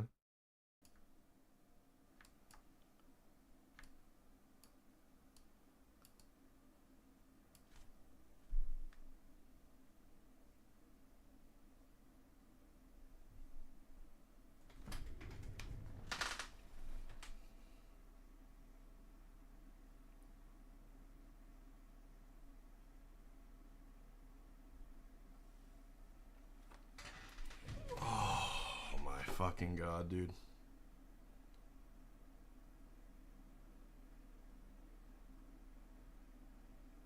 Chatter, who sent this to me? This isn't much of a statement. I'm not really in the mood to play Puff Dittos right now, I'm not gonna lie.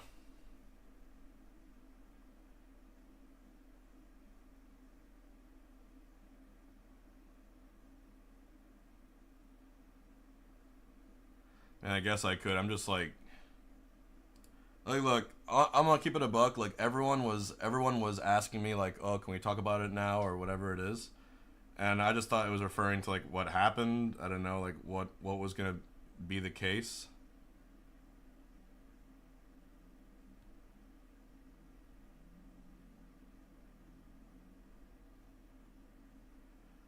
I don't even know what to say, dude.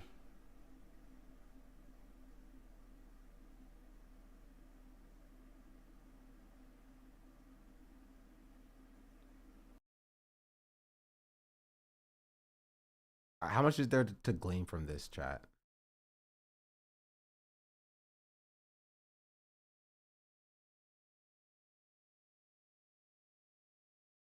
There's none of like 2 decades. He's processing in real time, bit different.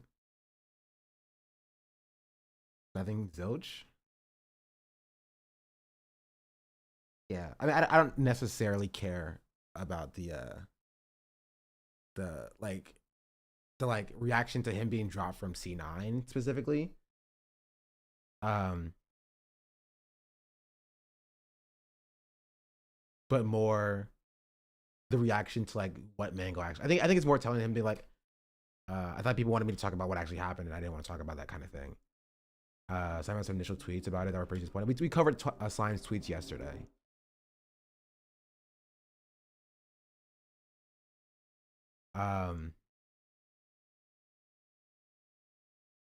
But yeah, I don't know. I do feel like this kind of,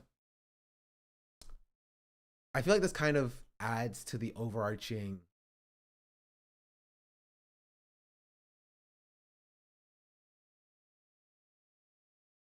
I think this is indicative of society, right? In that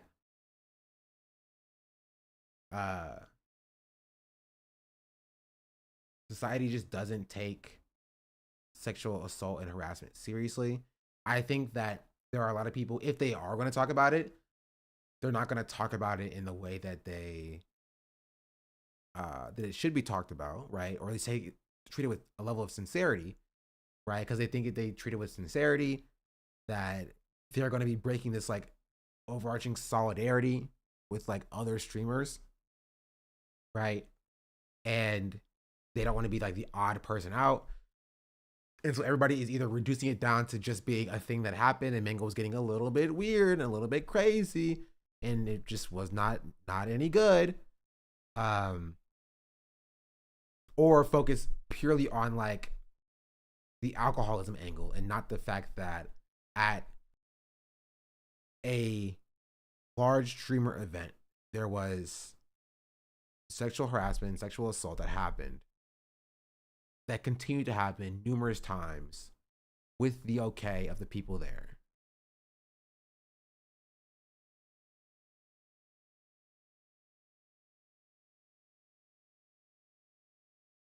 I think Kanye Smith talked about it, but I don't remember what he said. That's very unhelpful, chatter. I'm gonna be real.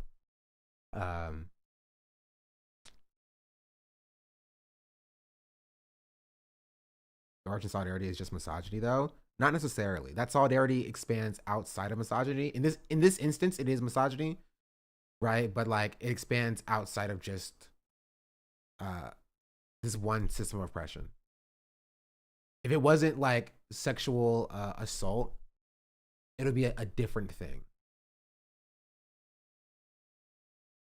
right? Or a different thing, Priscilla, didn't she have like a run-in with a fan this year? That's another thing, like how these dudes, these are the same dudes who are making content off of her page acting like this. I mean, I know patriarchy.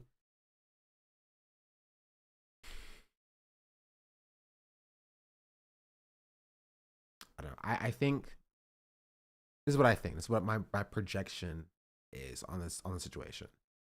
I think a lot of people just don't want to like,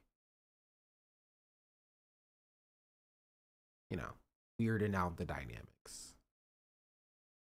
Right? It's a lot easier if you just pretend like, yeah, what Mango did was unacceptable, but like it's been handled. I don't want to talk about it because it's not my place.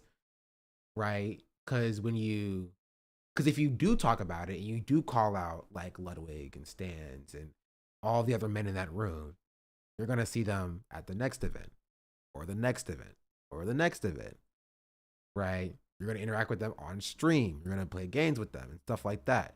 And so people would rather not have, or at least not have those conversations on stream. Or so I can't speak to what's happening behind the scenes.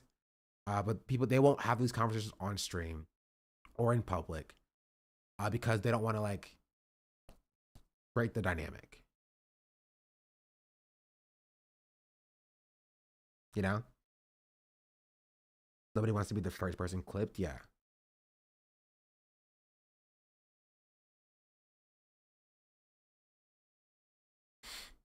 The number one priority is to defend the vibes at all times, even the vibes are sexual harassment. Yeah. Until it gets too far that like somebody breaks the line, the thin purple line, which is actually not very thin. You think about it, it's freaking thick. I was talking about this in the chat, but basically the purple wall of silence, like how cops don't stitch others, it wears down trust. Okay, I feel like y'all just hear me say this and just repeat it back to me as if I didn't coin the phrase. the thin purple line. I've been talking about the thin purple line for years. For years. But yes, it is like that. It is the thin purple line. Connor's statement is on LSF and it's not great. What did Connor say? Connor eats pants, Connor? So I brought this up yesterday, but yeah, you get labeled as a vibe killer for being an active voice against assault, but yet not speaking up is better vibes. Like what? Yeah. They both go hand in hand in my opinion. It's not a Twitch problem in my opinion. Yeah, but it's happening on Twitch, which is why we're discussing the way that it operates on Twitch. But it's not like a Twitch exclusive problem.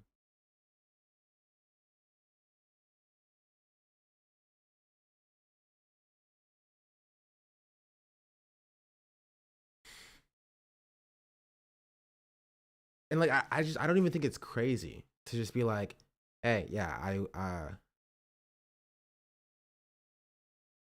you know, Mango was doing sexual harassment. I should have stepped in. I didn't step in. I apologize for that. I'll be better in the future. Like it's just that. It's literally just that. Acknowledging you fucked up. You fucked up on camera.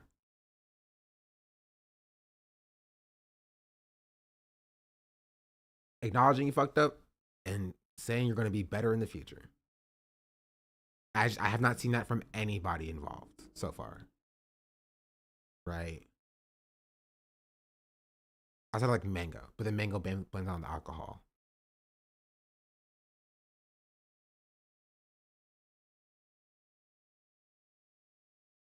Admin needs to be better about holding their homies accountable in the moment. It almost never happens, but it's a systemic issue. The number of times I had to come over to a woman I didn't know, pretend to be their friends, to physically put myself in between a man and a woman because the men are just in a situation. Watch the situation unfolding is frightening. Yeah.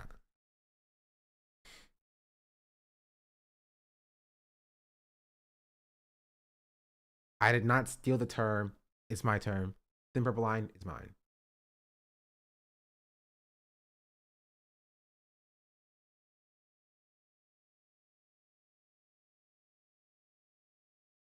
Wait, what did this person say? Like Connor said. Basically, Mango got too drunk. He shouldn't have done that. People are witch hunting now. That's disappointing.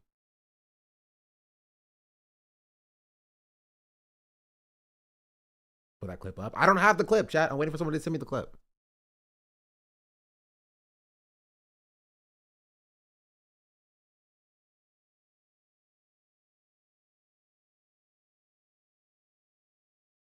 Ugh, I hate LSF posts.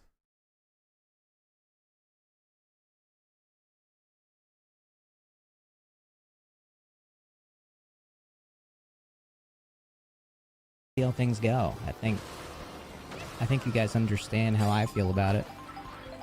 There's no defending what Mango did or anything like that, but at the same time, I think there is like a bit of a,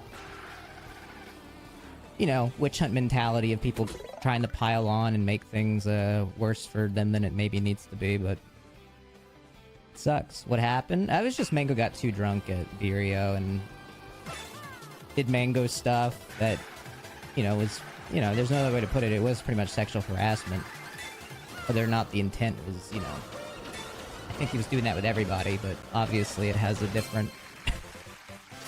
You get what I mean. I don't want to talk about it too much. Obviously it's worse when it's around women and stuff that are... I am curious to say, and the funniest part is the statement sucks, but it's still the best statement we've seen so far.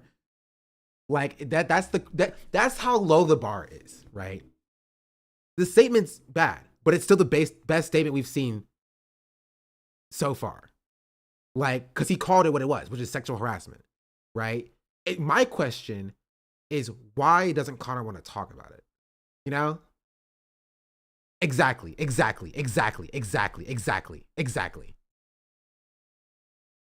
Connor talks fucking politics.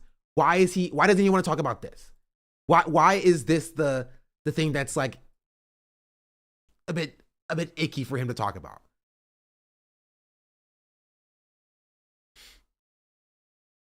Connor also wrote a comment on the thread. Probably read after this clip. Visibly uncomfortable, especially when it's on stream. Send me a link to the. Oh, I see they don't it. want to have that up with them on stream and stuff. Oh no, wait. He went into it. Have that up with them on stream. They don't want to have that up with them on, especially when it's on stream. And they don't want to have that up with them on stream and stuff. Okay. He doesn't want to show the clips. But I still feel like we'll see. I'll reserve my judgment. I want to see what Connor said about it in his comment. Was searching for my words and attempting to maintain a positive tone for the stream. It sounded like me trying to downplay it. It is sexual harassment. It's totally inexcusable. When I said Mango doing Mango stuff, this was meant to refer to his typical drunk antics. It's one thing when it's around his buddies who are used to it, and another when it's around women who are clearly uncomfortable by it. And unquestionably, by definition, is sexual harassment.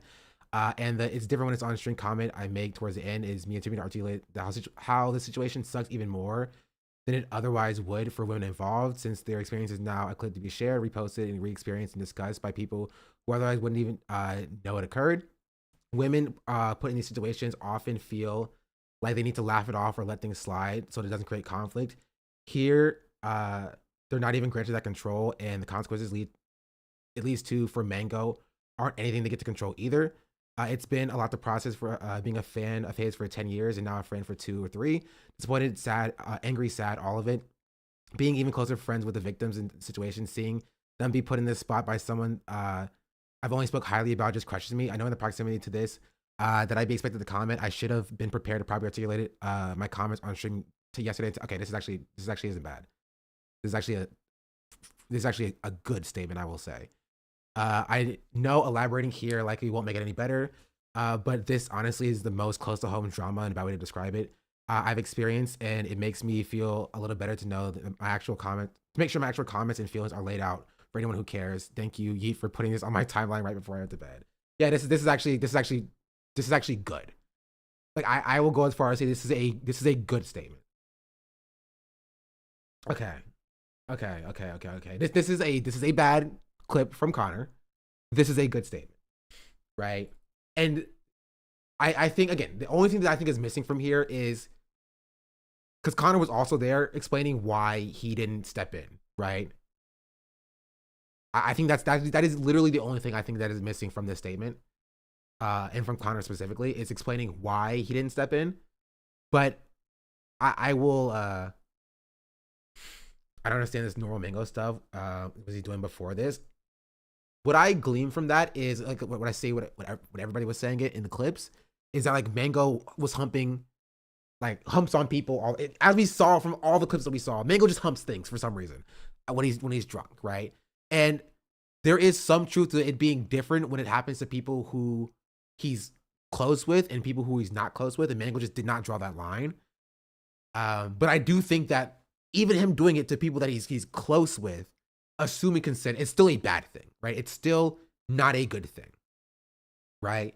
But I think that's outside of the scope of this specific instance, right? Because whether or not Mango did this all the time, or this is Mango's first time doing it, it is completely unacceptable and is sexual harassment regardless. Is he a dog? I don't freaking know, bro. I don't know. It's because I'm a woman in through these situations. This is a men's statement through and through. Sorry if I'm being woke of the day. I mean, you can explain why, right? I'm curious to hear it. I think that, again, I think this statement is still lacking. I don't think it's a perfect statement, but I think it does a good job of addressing some of the key points of the situation. Or maybe my bar was lowered by everybody else involved.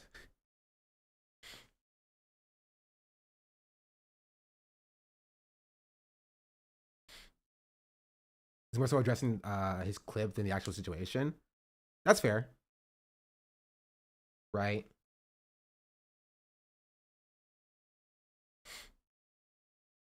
That's fair. I still think, as somebody who was there in the moment, that like you still have to address why you didn't speak up. That's in my opinion, that's actually the biggest thing. Right? That's the biggest, most consequential thing is while you were in the moment, why did you not speak up? So I feel like he shouldn't, like he's excusing shit. It was a port and Mango should have a suspension from the platform.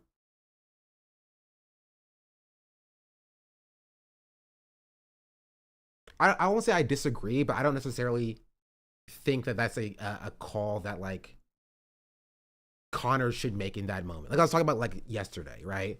I think it's up to the victims to make that call, right? And if the victims either publicly or privately want to make that call, I'm totally fine with echoing that call as well, right? But I think by and large, it's a good position to just defer to the victims. I think noting that is important. I do agree that like if he believes that, he should say that like I will support the victims in whatever they choose to, what avenue they choose to seek justice, right? And things of that nature, right? I think that's also a fair take, right?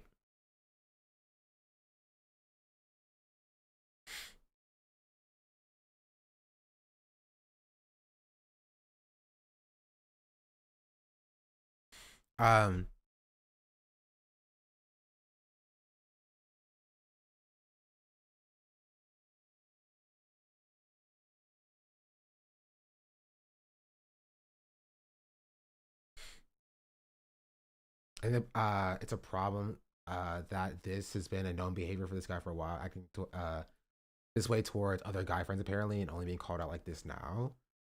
I think that actually goes deeper into like patriarchal notions as well. In that a lot of time, again, I don't want to speak for like Mango's friends, like his male friends that he humps on, but a lot of times men are oftentimes groomed into accepting or lowering their boundaries that they would accept in order to fit in with other men, right? So I can't speak whether or not the people that Mango humps on who are guys, whether or not they are uncomfortable by it, because I don't know, right?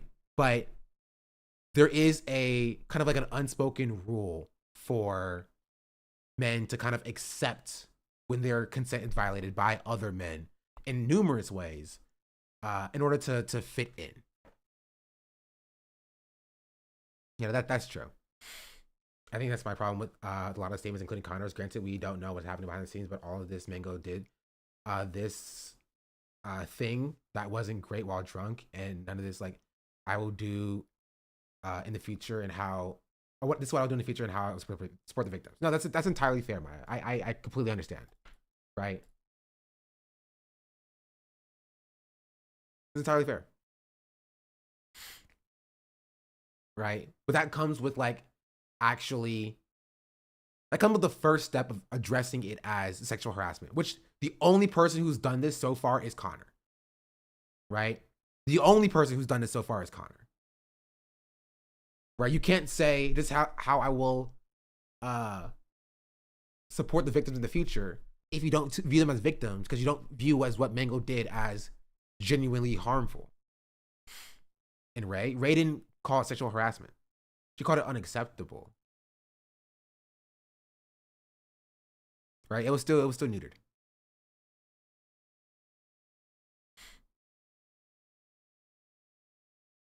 Right? I think, and this is again, I want to predict a little bit. That's why I feel like it's a hot take. I feel like C9 dropping him just avoided the problem rather than doing anything to teach/help Mango and making sure it doesn't happen again.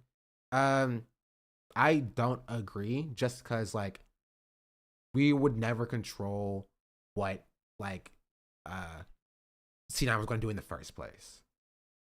Like they are an org/company type thing. Like there was never going to be any like pressure to like put on C9 for them to like make Mango not do sexual harassment, right?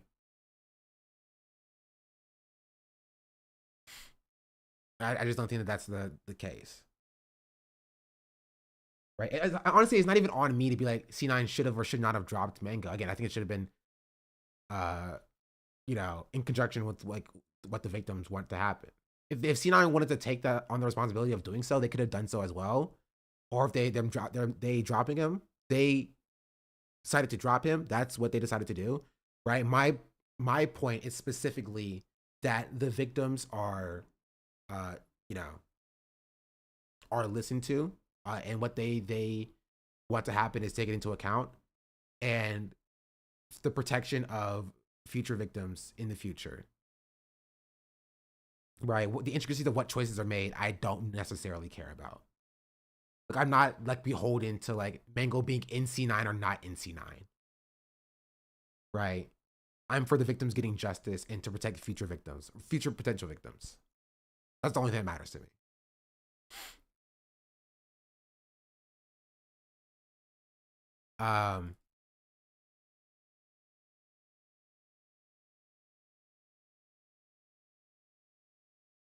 But yeah, I think, oh, my mouse freaking died. I was like, I wonder why my mouse wasn't freaking moving. But I think that I'm actually glad you showed me this Connor clip. I think this is kind of part of the reason why people don't speak up on top of everything, is that like, as Shadow said earlier perfectly, like, they don't want to be clipped. So a lot of times they think that either they don't make a statement on it or they keep quiet on it so that they don't, you know, get clipped or whatever is going to like protect them from doing so. But in doing so, they, you know, they end up doing like coming across as defending sexual violence.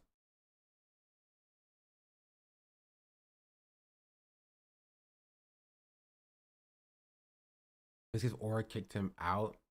I did, and I swear brought him back after the dust settled. C9 not really gonna the C9 stuff is really not stuff we should spend more time on. Victim support is always a focus. I don't think Miskiff got kicked out. I want to be real. But yeah.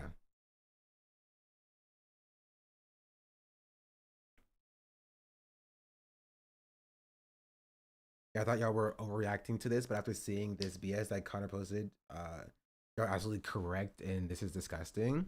You thought we were overreacting. Well, I'm glad you heard our perspective, chatter.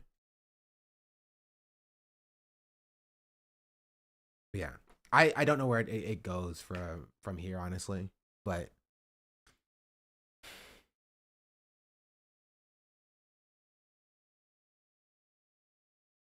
said that Ray had to mince her words because every popular male creator's fan base is filled with immature brewers that would go as far as to dox anyone who slightly criticizes their goat.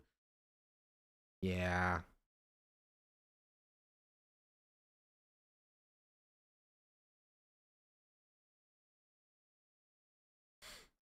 There's a clip of Ludwig pushing Mango away from Emily. If you have to do that, you should have kicked him out. I think that goes into like, I don't know. I think I've said all I wanted to say.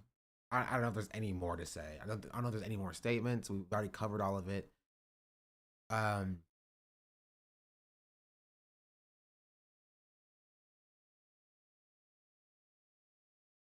For example, of men not taking men or not holding men accountable instead of protecting abusers. Yeah. I don't know.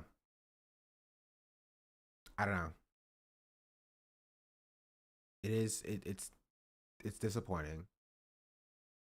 And I hope that like some part of this message, this entire conversation, right, gets through to the men in that room. Right? So they understand where they failed, so that something like this doesn't happen in the future. But until we address, right, this cultural issue that we have, this is going to continue to happen. It just will. I think a part of it comes from just the way this industry is set up. From their perspective, when they want to stop their friend from engaging in this behavior for his own sake, if nothing else. Now, you assume that men think that far ahead, and men do not.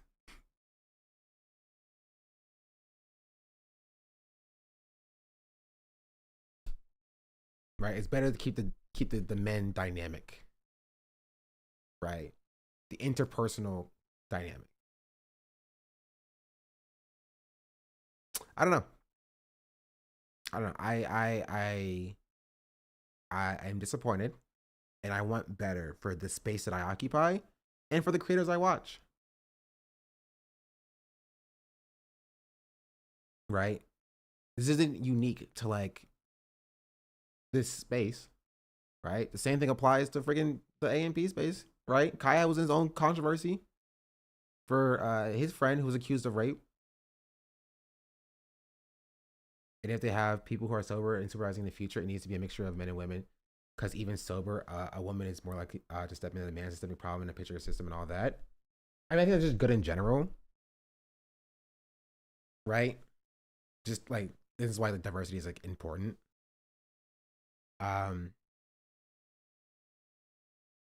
Right? But I will say that there is a situation where a man can step in. Like, I don't think you need a woman to be there to step in, right? But it takes active work and effort, right? And you have to understand that the same person, like this is the issue. The same person who would be well thought out enough to put a woman in that position for that reason would also be well thought out enough to train the men to look for those things as well in the first place, right? And so, like, that's kind of the issue. It's like Ludwig wouldn't be in this position if he got a woman to speak on that perspective. But if he had a woman to like do that and hold that position, then like he wouldn't be there in the first. It's like, it's cyclical, right? So, but I do agree, right? I do agree.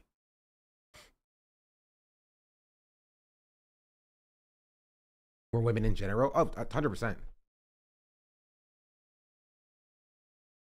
Right, because it's twofold. You need men to be able to speak to other men and stop those men from doing shitty things, right? And you should also listen to women when women step in to that role to stop other men as well. You need both of them.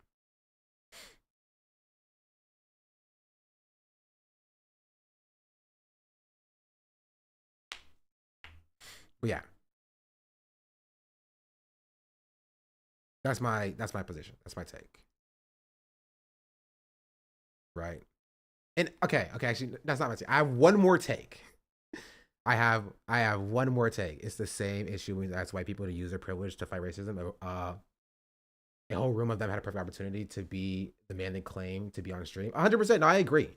Right. But my take is not that there shouldn't be a woman in that space. Right. My take is that there needs to be both. Right. Because you can keep putting women in these spaces, but so long as men aren't checking other men, right, it will also continue to happen.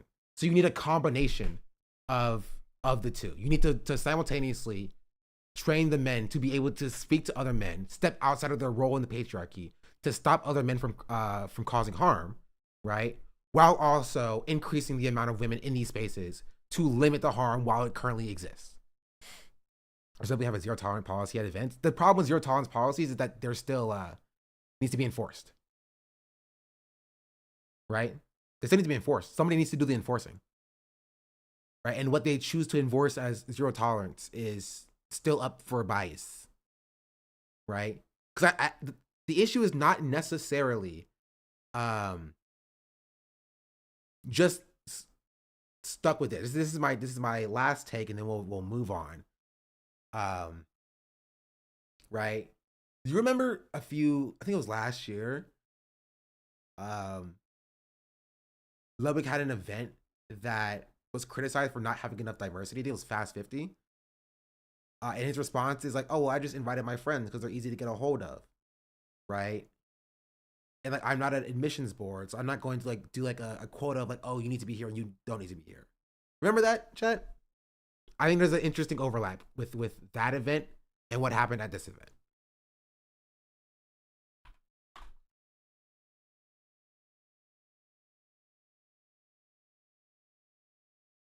You might notice something that is missing from this graphic, however.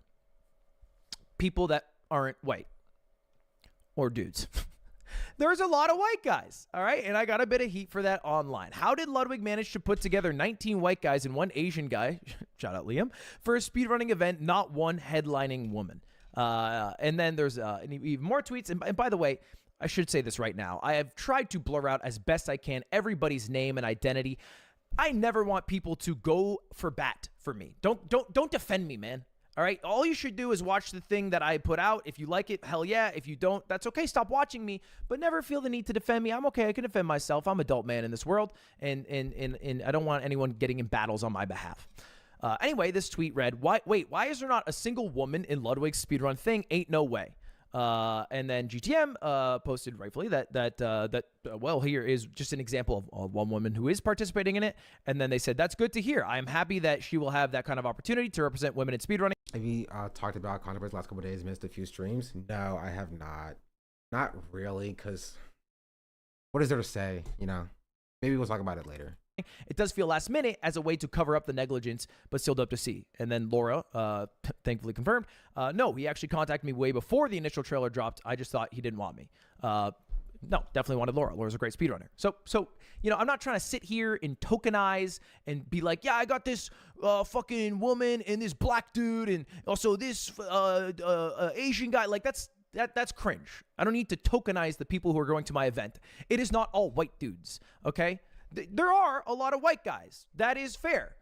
But that's just because I asked people who I knew personally who are like speedrunning creators, and a lot of them happen to be white.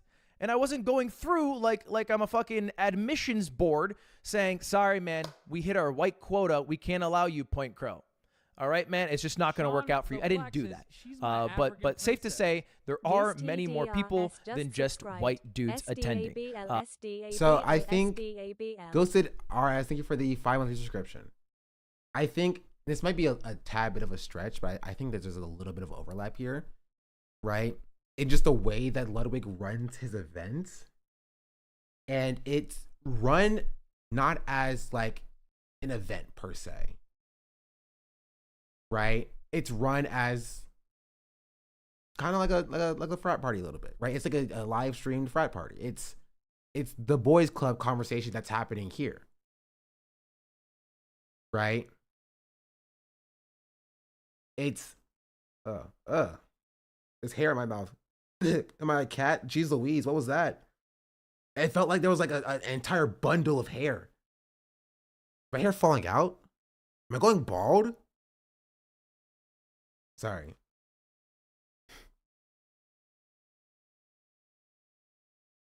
Talking about a hairball? Yeah, maybe I'm a cat. Just hairball. Don't say bald. Stop it. North Lion set up when?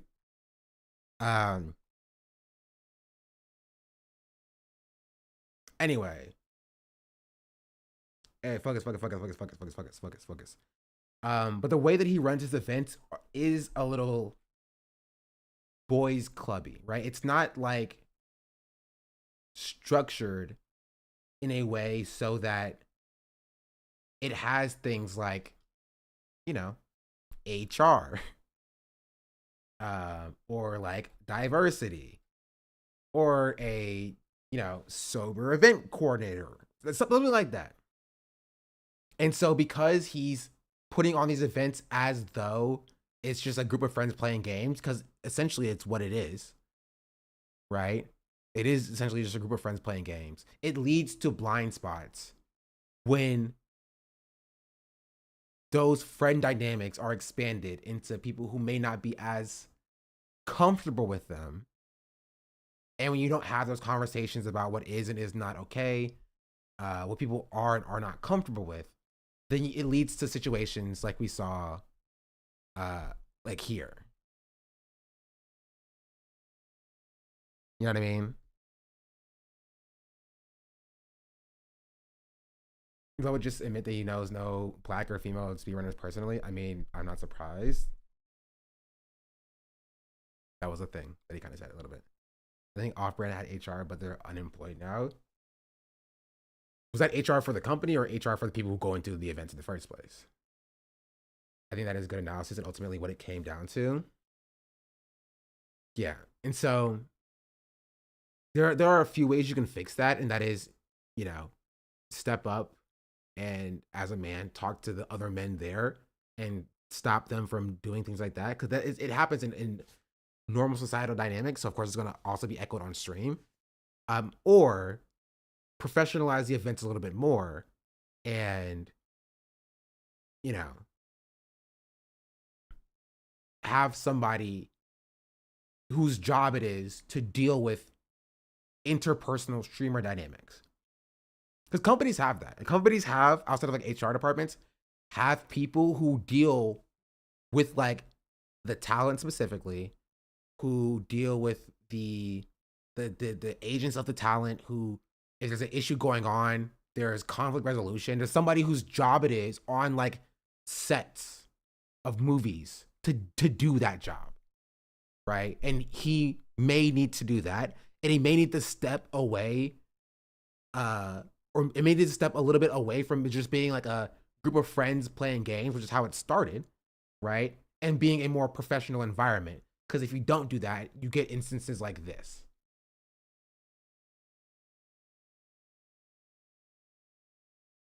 You know? Also, again, maybe not inviting people that you already know acting ways that could make people uncomfortable. Even if you want it to be more of a party kind of event, you need to pick the people you invite based on who all would mesh well. That's also true, right? But that's your boy, right? You can't not invite your boy.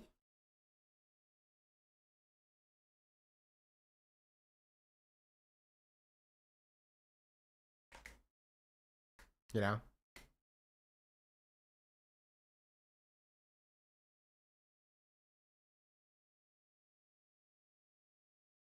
I don't know the context. What is the Mango Ludwig stuff happening in this frame? Watch the video, chatter. That's all I gotta say. We've talked about it for like 2 hours. I don't know if I have much more to add to this. I think I've said all that I wanted to say. TPRB. Okay, you don't have to watch it now. You can watch it later. You know, you don't have to leave. But if you want to watch it now, you can watch it now. It's up to you. I live like a capitalist. Can you stack up the 8-month subscription? I live as a capitalist. Much appreciated. I live when I believe. King_Stacker25 just subscribed. Yeah. You've got a lot of follows today. Where'd y'all come from? Also, Alabastrian, thank you for the 20-month resubscription.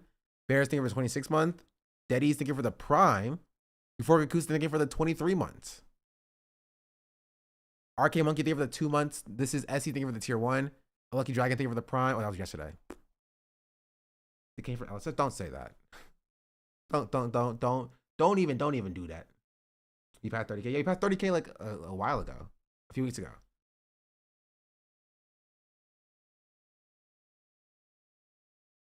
Don't let abusers in your friend group. Yeah. And if they're gonna stay, you know, make them not an abuser. Force them not to be an abuser. I think it's up for 3 hours ago. Listen, we were focused. Your video shut up my For You page on YouTube. But I'm stuck on both platforms. W. Does Kai get any credit for not having any sexual harassment with social streamer you, unless I'm mistaken? Stop. Yeah. I mean, he had an abuser.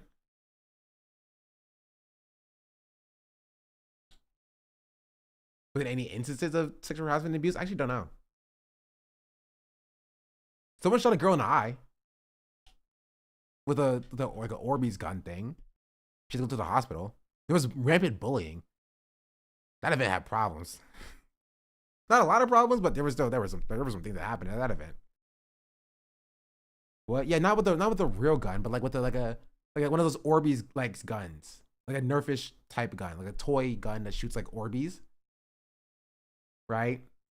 They shot a girl in the eye and she had to go to the hospital. There was the agent thing. What agent thing? Just his classes? Oh no! There was. Hold on. No, there was sexual assault that happened. There was sexual assault that happened at Streamer University. But there was. No, there 100% was. I remember. It happened at DDG's party. That totally slipped my mind.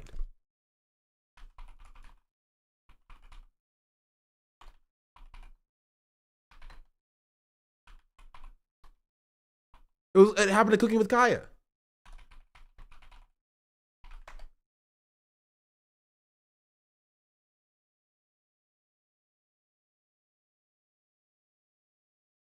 Right? Unless I'm mistaken. Unless it was a different one.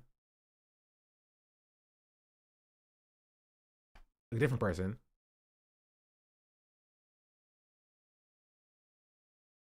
Where's it at? You know what I'm talking about? It happened at the DDG's party thing. Did someone grab their butt? I think, yeah. I'm not going crazy, right?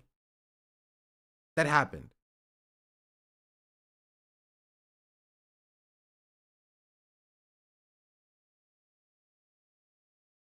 That Stream University getting hit with at least 2 sexual assault allegations is a saw trap.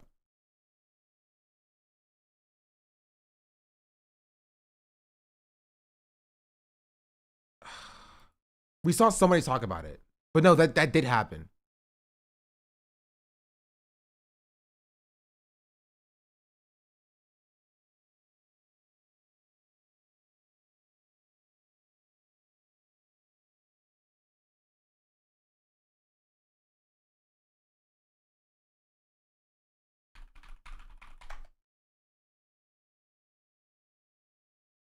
The 4-man in foreign land covered it.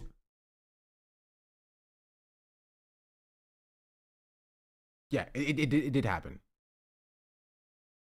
So yeah, so that event did have it.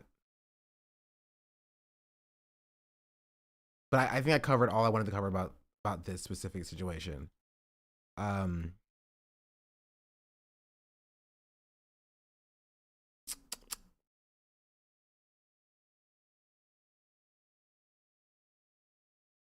Oh wait, did we cover this statement yet? Yeah, we covered Ludwig covering this statement. So yeah.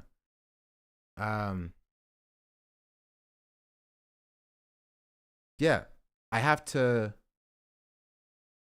Have you ever covered the Ethan Taylor situation? Blakey Bourbon back again.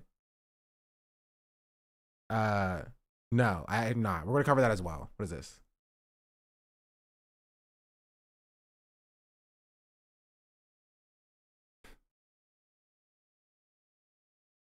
This was a flop. Dan deleted. That's crazy. I went to the bathroom real quick. I'm trying to find a video to put on.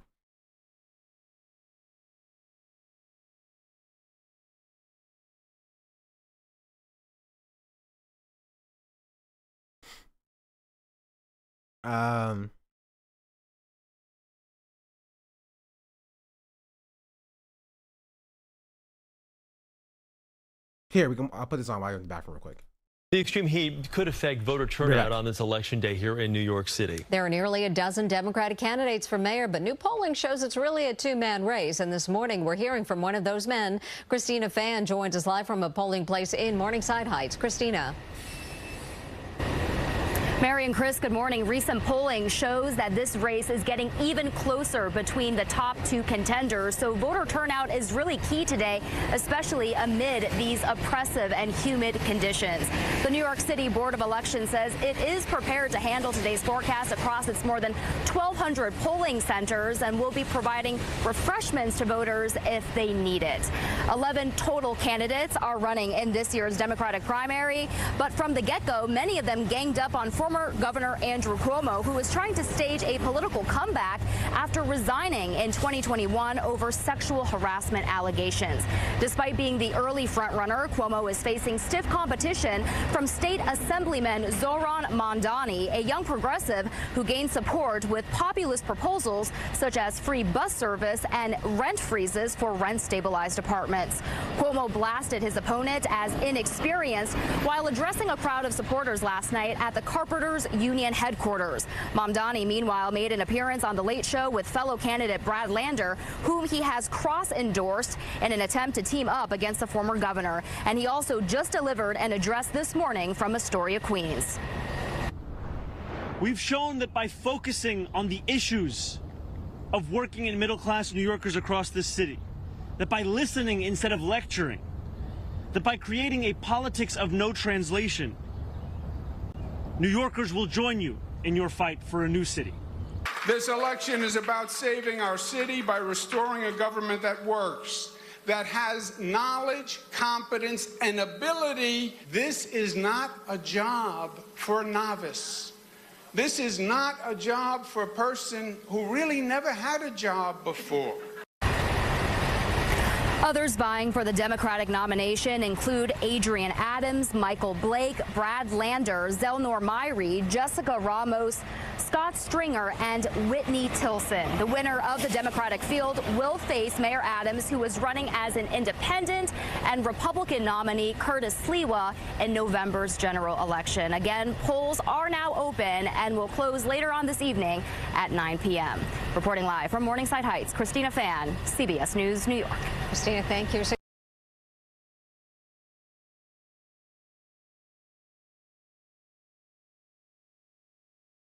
This is Democracy Now!, democracynow.org. I'm Amy Goodman with Juan Gonzalez. Today, New York City Democrats are voting in an historic mayoral primary. For much of the race, the 67-year-old former governor, Andrew Cuomo, was seen as the clear frontrunner. Cuomo resigned 4 years ago over allegations he sexually harassed at least 11 women while in office.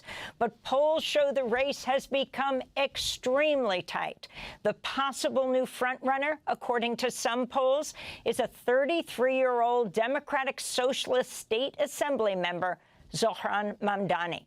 He's risen to the top tier of a crowded field of 11 candidates in which voters will use a ranked choice voting system to choose 5 candidates in order of their preference.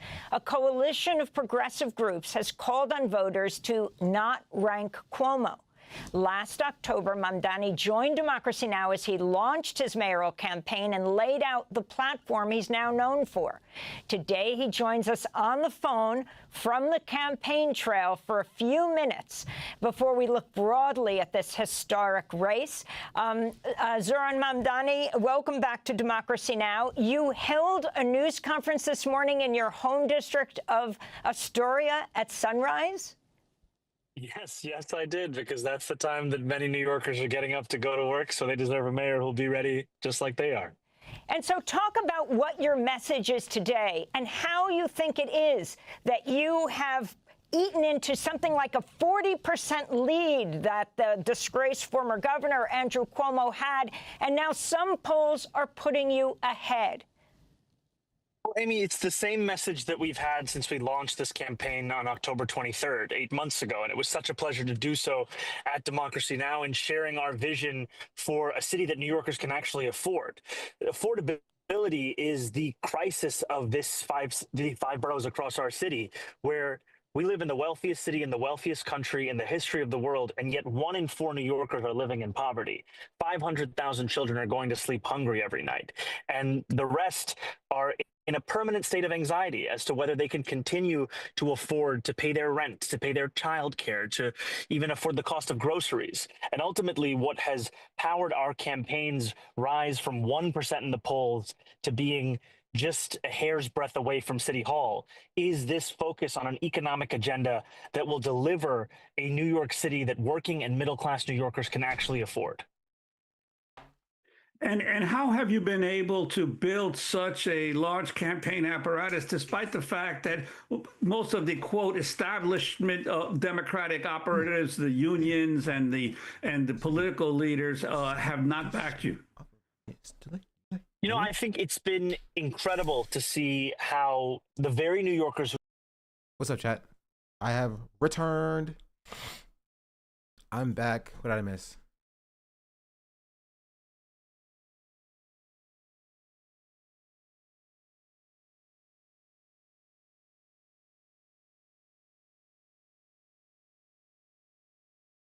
What did I miss?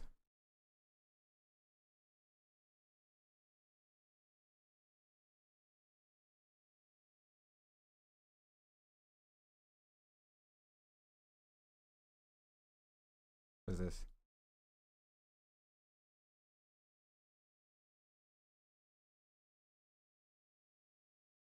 I will say, gosh freaking darn it, Zoran has too many long videos on Twitter.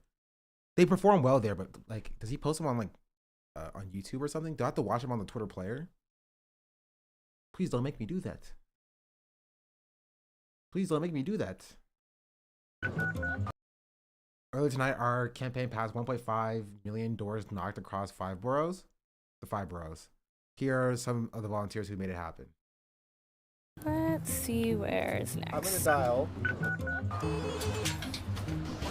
Can you read some of the Zoran literature? Mama, I got them out. So much, I think, what you encounter in terms of canvassing is not even people being hostile to a candidate. It's that people are really, really reticent to put trust in politicians. And I think that canvassing is an opportunity to try to build that trust. Or at least I know their faces. You don't know all of them, silly. This guy is all heart and hope. And those are two very difficult things to feel at the same time these days. New York, since the cold of October, we have built something truly. People who I know from completely non-political. Okay. True propaganda is always a win. Huge W. Like, Zoran is running a crazy campaign. Backgrounds are getting inspired by this campaign. A lot of people are feeling depressed and scared by like things they see in the news. When it comes to like slowing down what is happening on a federal level, everything feels so insurmountable. It's at those moments exactly when you feel powerless and unable. New York City today. So your grandparents should probably stay home. Let's vote for Zoran. If they're voting for Zoran, then you can give them a fan and a nice umbrella and take them and walk them to the poll. But like, man, if you have a Cuomo loving grandma, just protect her health, like Cuomo never would, and let her stay home. Able to make the effort that you should. Zoran Mamdani's campaign for mayor. I'm Adriana, I'm a volunteer. Door knocking was Zoran Gen X is still that's the problem. You think Gen X aren't grandparents, Chatter? I just said get your grandma and tell your grandma not to stay inside. elections. Canvassing wins elections. Connections, that is what wins elections. I'm a very strong supporter. So we're just asking people if we can guarantee they'll rank him #1. Yeah, I'll rank him #1. Thank you so much. I also see you have a kitty there. I canvassed a house. Yeah, can you tell your cat to rank him #1 as well? Thank you.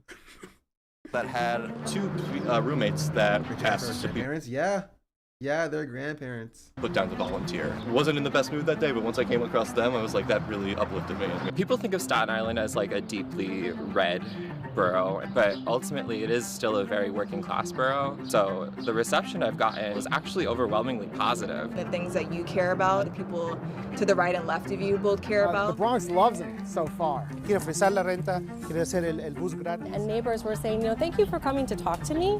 Why don't we know about him yet? Or, this guy sounds great. We met somebody. Around 100 times to go to 2000mules.org to vote for whenever you are. True. I've already voted 30 million times illegally. Who had never heard of him, but that was an obvious joke. I can't even vote in New York. Instantly loved him. Sir, would you like a flyer for Zoran Mamdani? You're voting too? Yeah. You're gonna rank him #1? When I talk to people, they go like, I don't know who's gonna be running for mayor other than Cuomo. Everyone's busy working, so I can't blame them.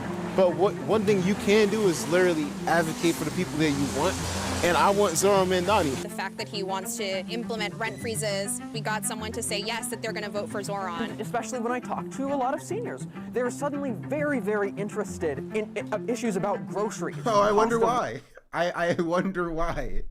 It's not like the person who is currently in office is just completely fucking them over.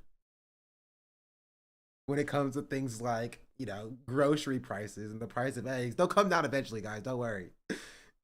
They'll come down eventually.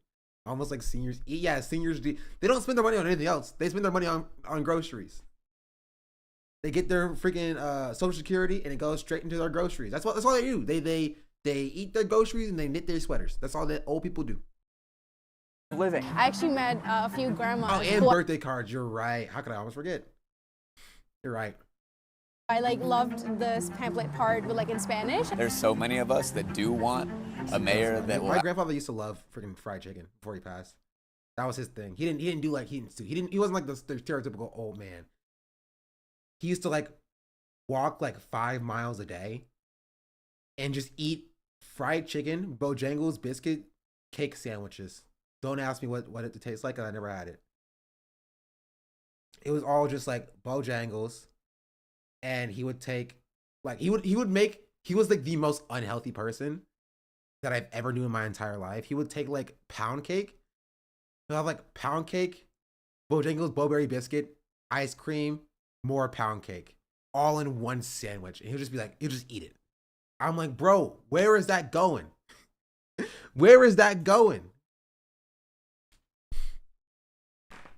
Bro, I used to drink so much soda. Go, yeah. It was great. Unfortunately, all that walking outside was his downfall. It's crazy. Bro walked 5 miles a day. He lived the most unhealthy lifestyle, and what took him out was like a dog. I won't call her, but what I called her the first time I heard about this story. A very nice white lady did not have her dog on a leash, and the dog chased and knocked down my grandfather. And it's a crazy story. That because that didn't kill him, right? He's too strong for that. And so he injured his leg, and then the doctor told him to get off of his medicine, but didn't tell him the risk of what that would cause, which is a fucking stroke, right? And then he had a fucking stroke.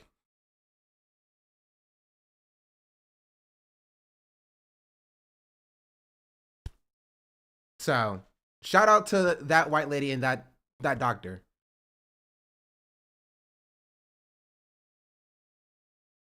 Sounds like medical malpractice. Yeah. And, you know, hey, my grandfather made his decision. That like the doctors, not the same doctor, but like the hospital asked us when he was like, after he had a stroke, he was like, do you want to put him on put a feeding tube, like intubate him, because he's not getting any nutrients, and he couldn't get better without any nutrients. And then, like, my grandfather was like, he was coherent.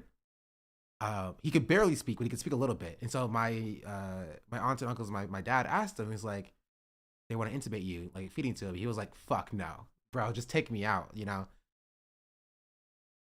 He didn't say that, but he basically because his father was intubated and he had to live with a feeding tube. He was like, I'm not living with a feeding tube in, bro. I'm like freaking 86 years old. I lived a good life. Let me go. And you know what? Fucking respect. I love my grandfather. Respect. I would do the same thing. I would do the exact same thing. 100%. 100%. And so yeah, he died with his dignity, right? Surrounded by family. It was a year ago, coming on, actually, I think as of like maybe tomorrow.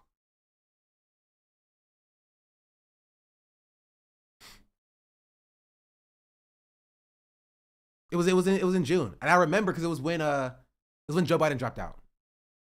It was July. It was July. Because Joe Biden dropped out, and I couldn't stream because I was like, actually I did stream, and I was driving like across state lines, going to the hospital. Did I say Joe Biden? Joe Biden. Same person, you know what I mean? Same thing.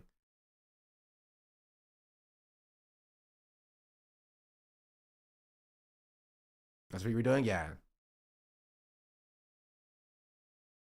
Joe Brandon. Actually reflect our values. Honestly, I'd imagine it. Like, we're number one, we just moved in this neighborhood, we love him, and then I got to knock on 19 different doors. It's felt healthy for me to be doing this. It was either to go out there and actually do something about something, or to stay at home and doom scroll. I'm just really lucky to be a part of something bigger than just myself. New York sometimes feels like too big to kind of make a difference. One thing I like about New York better than LA is that, like, I love cold weather fashion way more than I love warm weather fashion, right? Hot weather is like summer fashion is just transit, I mean, I guess, right? But like, you're wearing like a pair of shorts, you know, a graphic t-shirt, You know, maybe you get a little bit spicy with some like outerwear, but like you can only wear so much before you start burning up, right? But like cold weather fashion's sick. He's wearing puffy coats in 65-degree weather in LA, yeah.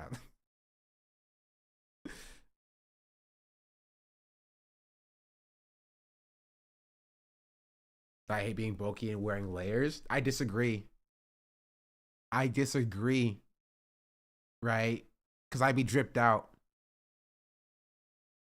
You don't understand. It can be a small town. Probably hurt that way anyways. Can I say hi to Junkie? We're all here. Also, every single canvas that I have joined, I have met a new person. Like yesterday, I attended a Shabbat dinner that was thrown by another canvasser. I'm here because action is the antidote to despair. There's a lot of feeling that we no longer have autonomy because we're not a billionaire who can buy elections. It's the most optimistic thing that I have seen since the catastrophe back in January. And people really believe in this man. And I kind of do too. I mean, I don't kind of, I do. I think he wants like a city that's more Shout out affordable Granny. for people to live in. You want to be in the meat grinder. Like, Yeah. That's basically what That's how it feels. Living in the city, living anywhere in this world should not be difficult. You know, it isn't that difficult. Like all we need is someone with the will and the strength and character to fight for us. Yeah, and I think we found. It's a very good combination. And Mamdani, right? It has that that punchy, that feel, right? That hits you. You're like, boom. You know exactly what it is. Honestly, you could take the word away and replace it with a different word, and it'll still have the same like recognition, right? And you want that. That's how you craft the brand.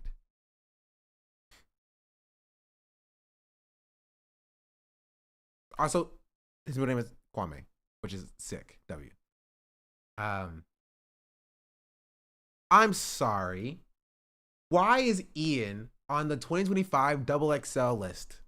Not that XXL list has been relevant since 2016.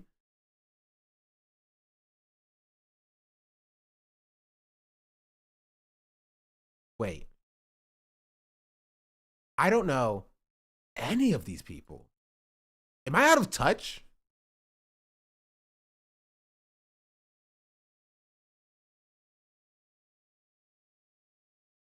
Am I out of touch?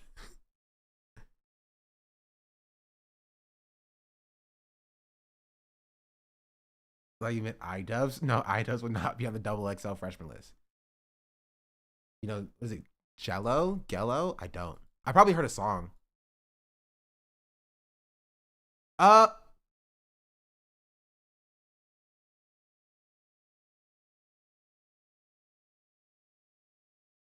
What?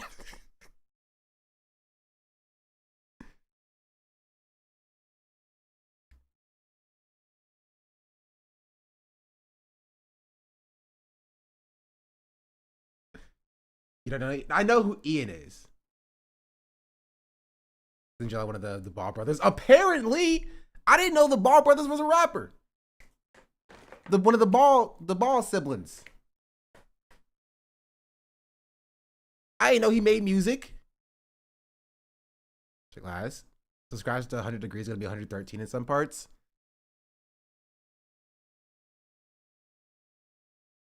Yeah. Just more you know. Keep your Cuomo voting grandparents inside. Play his music, please.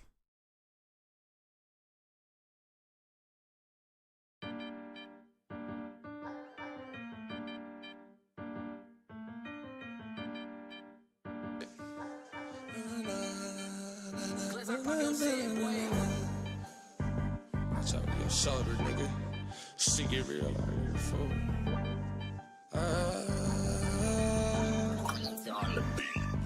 I might swerve in that corner, whoa. Oh, okay. I have heard this song. Yeah, no, I've definitely heard this song. I might swerve in that corner, whoa, whoa. Bitch, hold on tight, cause I tweaking this bitch, I letting shit go. And I heard that she wanna show, whoa. Me who she be, I'm kinda fucking with it, show me some more. Bitch, we tatted head to toe, could give a fuck the story wrote. You wanna tweak it over me, and I'ma show you how that go. Like the money in my pockets blow, whoa. knows about me, these pussy niggas don't know. Tell me what they talking about. I ain't fucking listening. Let your thoughts run your mouth, but ain't touching dividends, nigga. I ain't from the south, but kick it with my. Okay, it's not as bad as I thought it was gonna be, right? Because I've never heard the verse before. But like, is this like double XL? Is this what happens with double XL? Is this double XL material now? It wasn't always that. It wasn't. The list wasn't always this bad.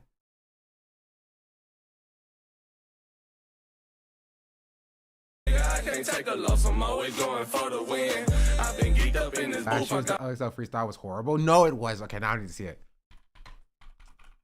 Now I need to see it. 2024. But my girlfriend loves Big X the Plug.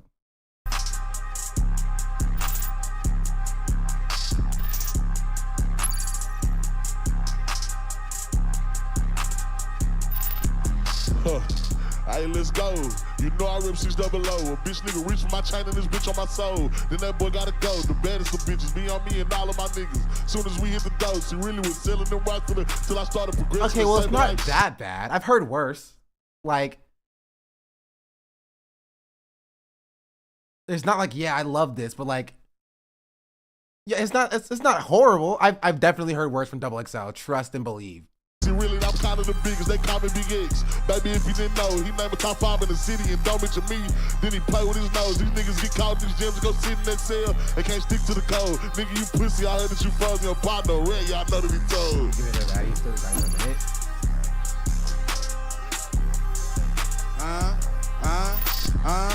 Come here, babe. You so goddamn fine. What's your number? I've been beating up the road. I got scars on my knuckle. Cheat chasing, highway speed racing, doing a Honda. I'm in traffic, driving fucking G-Wagon like a Honda. Niggas hate cause they ain't nuts. Fuck them niggas, I'm rich as fuck. You looking for me, I'm cooking up. Okay. I think he took freestyle seriously. Cause no shot that he wrote this, right? Nuts. Fuck them niggas, I'm rich as fuck. You looking for me, I'm cooking up. Where it's at, I'm pushing up. Money good, trout swing. Which I can respect, right? A lot of times people don't be freestyling no more, right? They don't be freestyling no more. They be writing their own. They bring a 16 with them, you know. They bring a 16 with them, and maybe he's actually freestyling. Beating the pot up like I'm angry. I can run it up with. He said beating the pot up like I'm angered. He said, "Chat, you're not hearing him. It's not clocking to you." He said beating the pot up like I'm angered. Who's saying that nowadays? Not you, right? But you about to be. I'm about to beat the pot up like I'm angered. I'm beating the pot up like I'm angered. Up, money good, trout swinging. I'm beating the pot up like I'm angry. I can run it up with no angle. Money good, trout swinging. I'm beating the pot up like I'm angry. I can run it. What does he even mean? Up with no angle. I got chicken like Bojangles. I got chicken. I got chicken like Bojangles. Cook. Like Zaxby, nigga. Want some? Wait, did he say like Zaxby? Stop. Okay, he's from the South. You can tell. Right? I think he might be from North Carolina. Bro name dropped Bojangles and Zaxby's in his verse.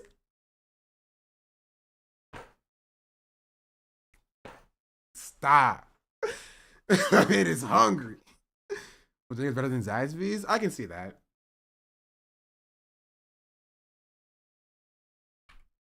I'm pushing up, money good, trout swinging. I'm beating the pot up like I'm angry. I can run it up with no angle. I got chicken like Bojangles. I got chicken like Zaxby, nigga. Want some? Get at me, nigga. I'm Mr. Beat the fucking road. I'm Mr. Fuck up Travis, nigga. I'm on a jet. Bro, I can't imagine. Like, the editor is so funny because he's talking about, I love Bojangles. I love Zaxby's. I love McDonald's. And you see the guy in the back, she's like, yeah, I got my chain right here. Got my grill right here. Like,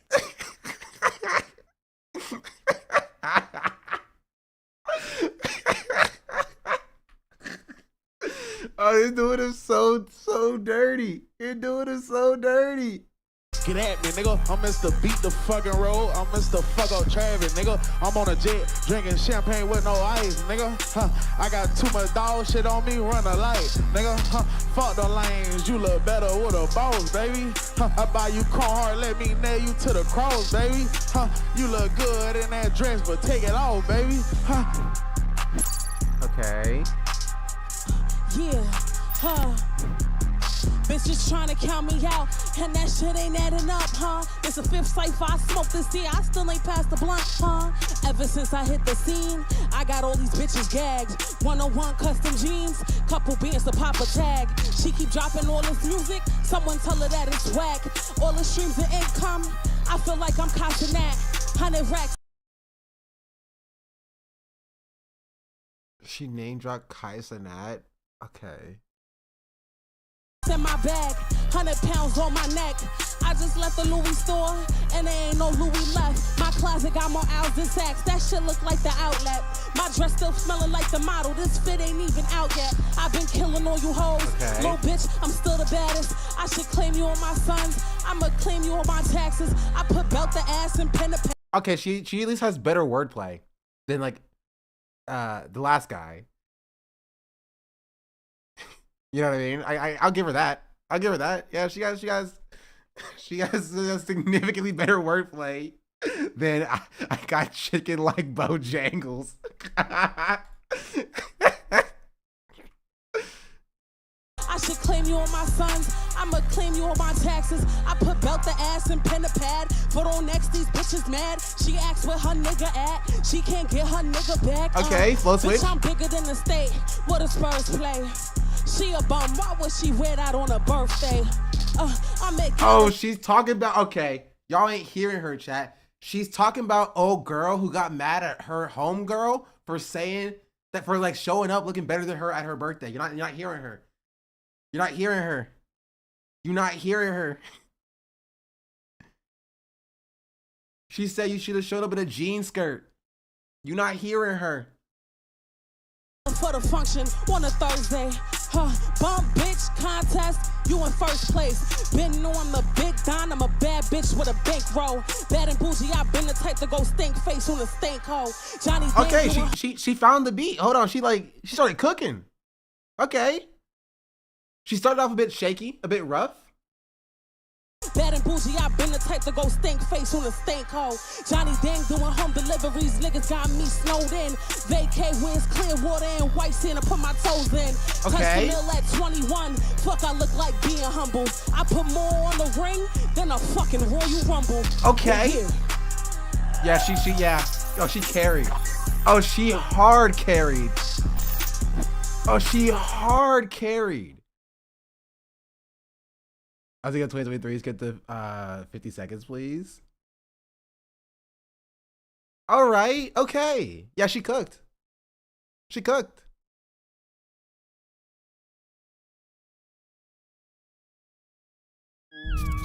What is this one? Who's in this one? Finesse 2 times? Bro, what are these names? What? Okay. Imagine you get one chance to pick a name. It's gonna stick with you, right? And your name's like, yeah, I'm gonna call myself Finesse 2 times with a Y.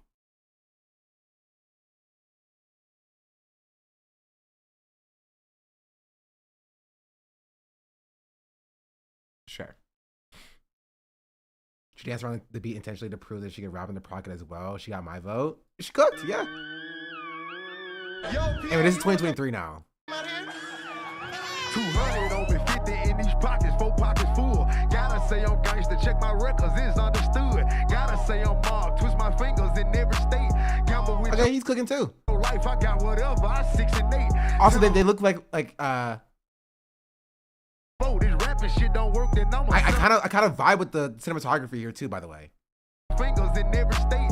Gamble with your life. Like I like this whole like 1, 2, 3 kind of thing they got going on here. They're like taking themselves a little bit seriously. I kind of vibe with what's going on here. Okay, I kind of vibe with this.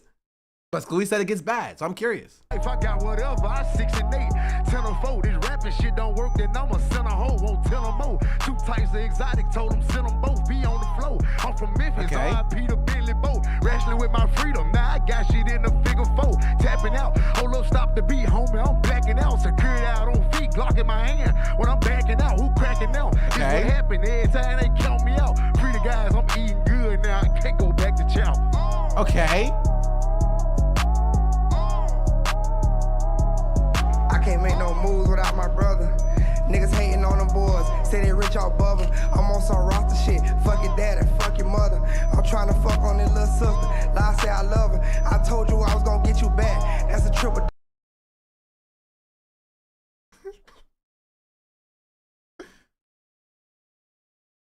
Okay, wait, okay. Run that one by me again. I'm on some roster shit, fuck your boys, say they rich off bubble. I'm on some roster shit, fuck your daddy, fuck your mother. I'm trying to fuck on this little sister, lie say I love her. I told you I was gonna get you back, that's a triple double. Always been a freaky jet, trying to fuck my cousin under the cover, sliding in the money.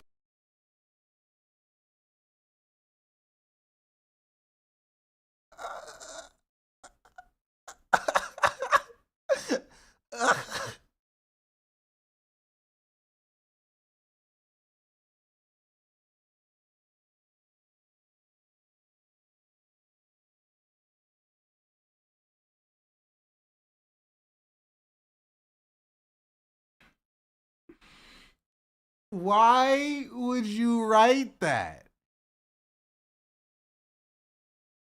Why would you write that? Ain't half a brick, I'm ducking undercover. You know I been having shit, I ain't never been no fucking runner. Little bitch bad is making good, but Boston probably still won't fuck her. She know I'm different, no switches with me. Yeah, we know you different. You don't need to tell us. You don't need to tell us. We know you're different. Right? Show, don't tell. We got it. We understood. Bad is making good, but Boston probably still won't fuck her. She know I'm different. No switches with me. Up in traffic, gotta move statistic. I'm always been it, but I don't rap when niggas ain't politicking. How the fuck they sell gang on cut? Though nigga ain't friendly. Man, okay, this guy sucks. Okay, it doesn't suck. It's just bad. It's just he's just not as skilled as the first guy was. I will say that. No DDG on the list. Oh no, I'm pretty sure DDG made XXL at one point, right? I'm pretty sure, right? Yeah, he was DDG was XXL 2021.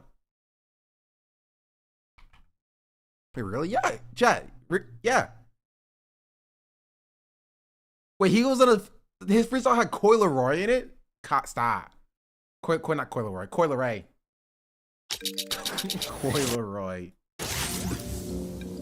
Okay, I think we got what we wanted to get from this. Right, but I'm curious about how the last two rap a little bit. Trying to get in that splat. Well, I heard that shit Pacific. I don't want relations. I'm just trying to fuck to be specific. I can pull up. No, you didn't. Stop.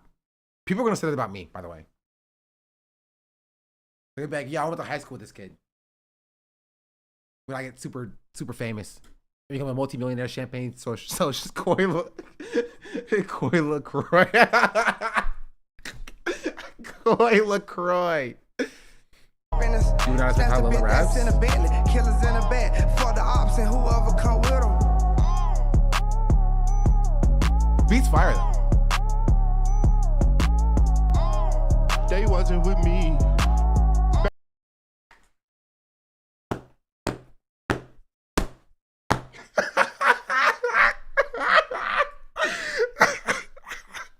I was not expecting that.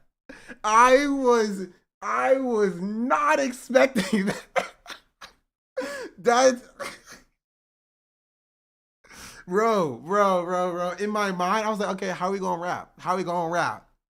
I was not expecting that.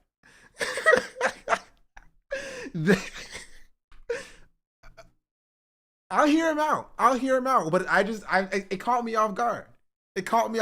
I gotta say it. It caught me off guard. I was not expecting it.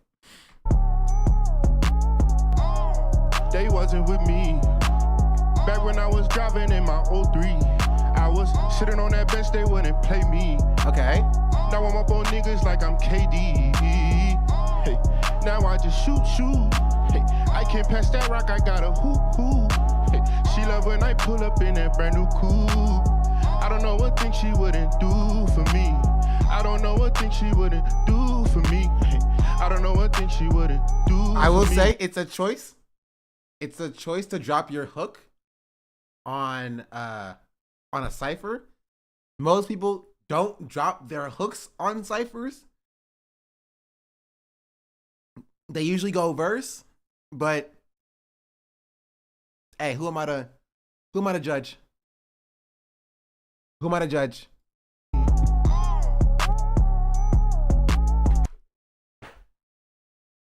That was it. That was all. He didn't give us anything.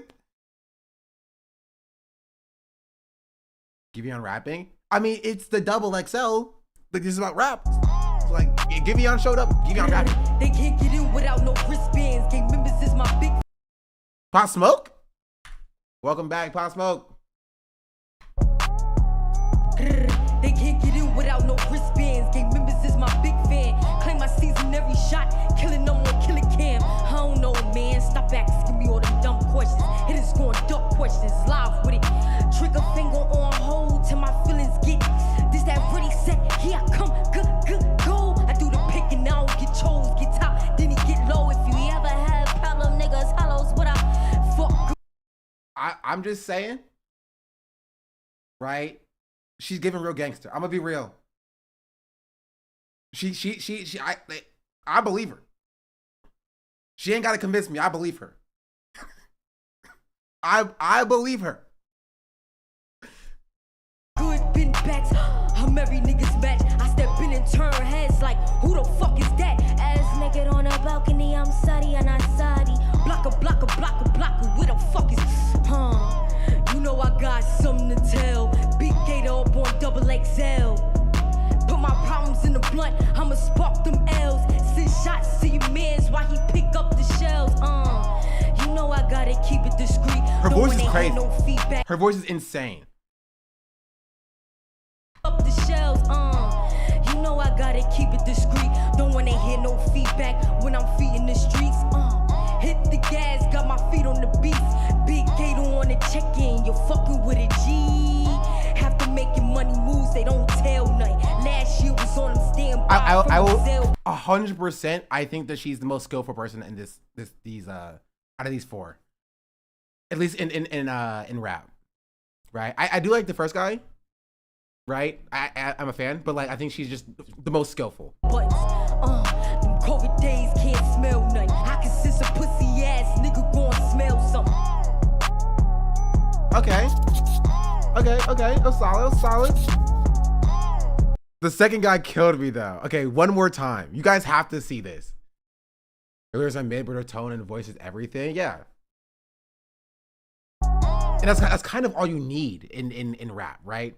Like lyrics not all you need to be fair, but like for like the making like, you know, popular music people listen to, like that's what people are attracted to. That's what like perks their ears up. Are you running back the incest? Because I want chat to hear it again. Real Boston Richie is a liar. He's from Florida. Now y'all gotta hold that. I can't make no moves without my brother. Niggas hating on them boys, say they rich off bubble. I'm on some roster shit, fuck your daddy, fuck your mother. I'm trying to fuck on this little sister, lie say I love her. I told you I was gonna get you back, that's a triple double. Always been a freaky jet, trying to fuck my cousin under the cover. Sliding in the Mustang, half a brick, I'm ducking undercover. You know I been having shit, I ain't never been no fucker runner. Little bitch bad is making good, but Boston probably still won't fuck her. Why? Why was it necessary? Why? Why was it necessary? Did he need to do that? Was that required? Did we need to know about that? Okay, is he actually from Boston? I need to nip it in the bud for Tuxedo Friday. You're right. He is from Florida. Okay, that makes sense. That makes sense. He is from Florida. That's peak Florida man behavior. Why is his name Real Boston Richie? You not from Boston.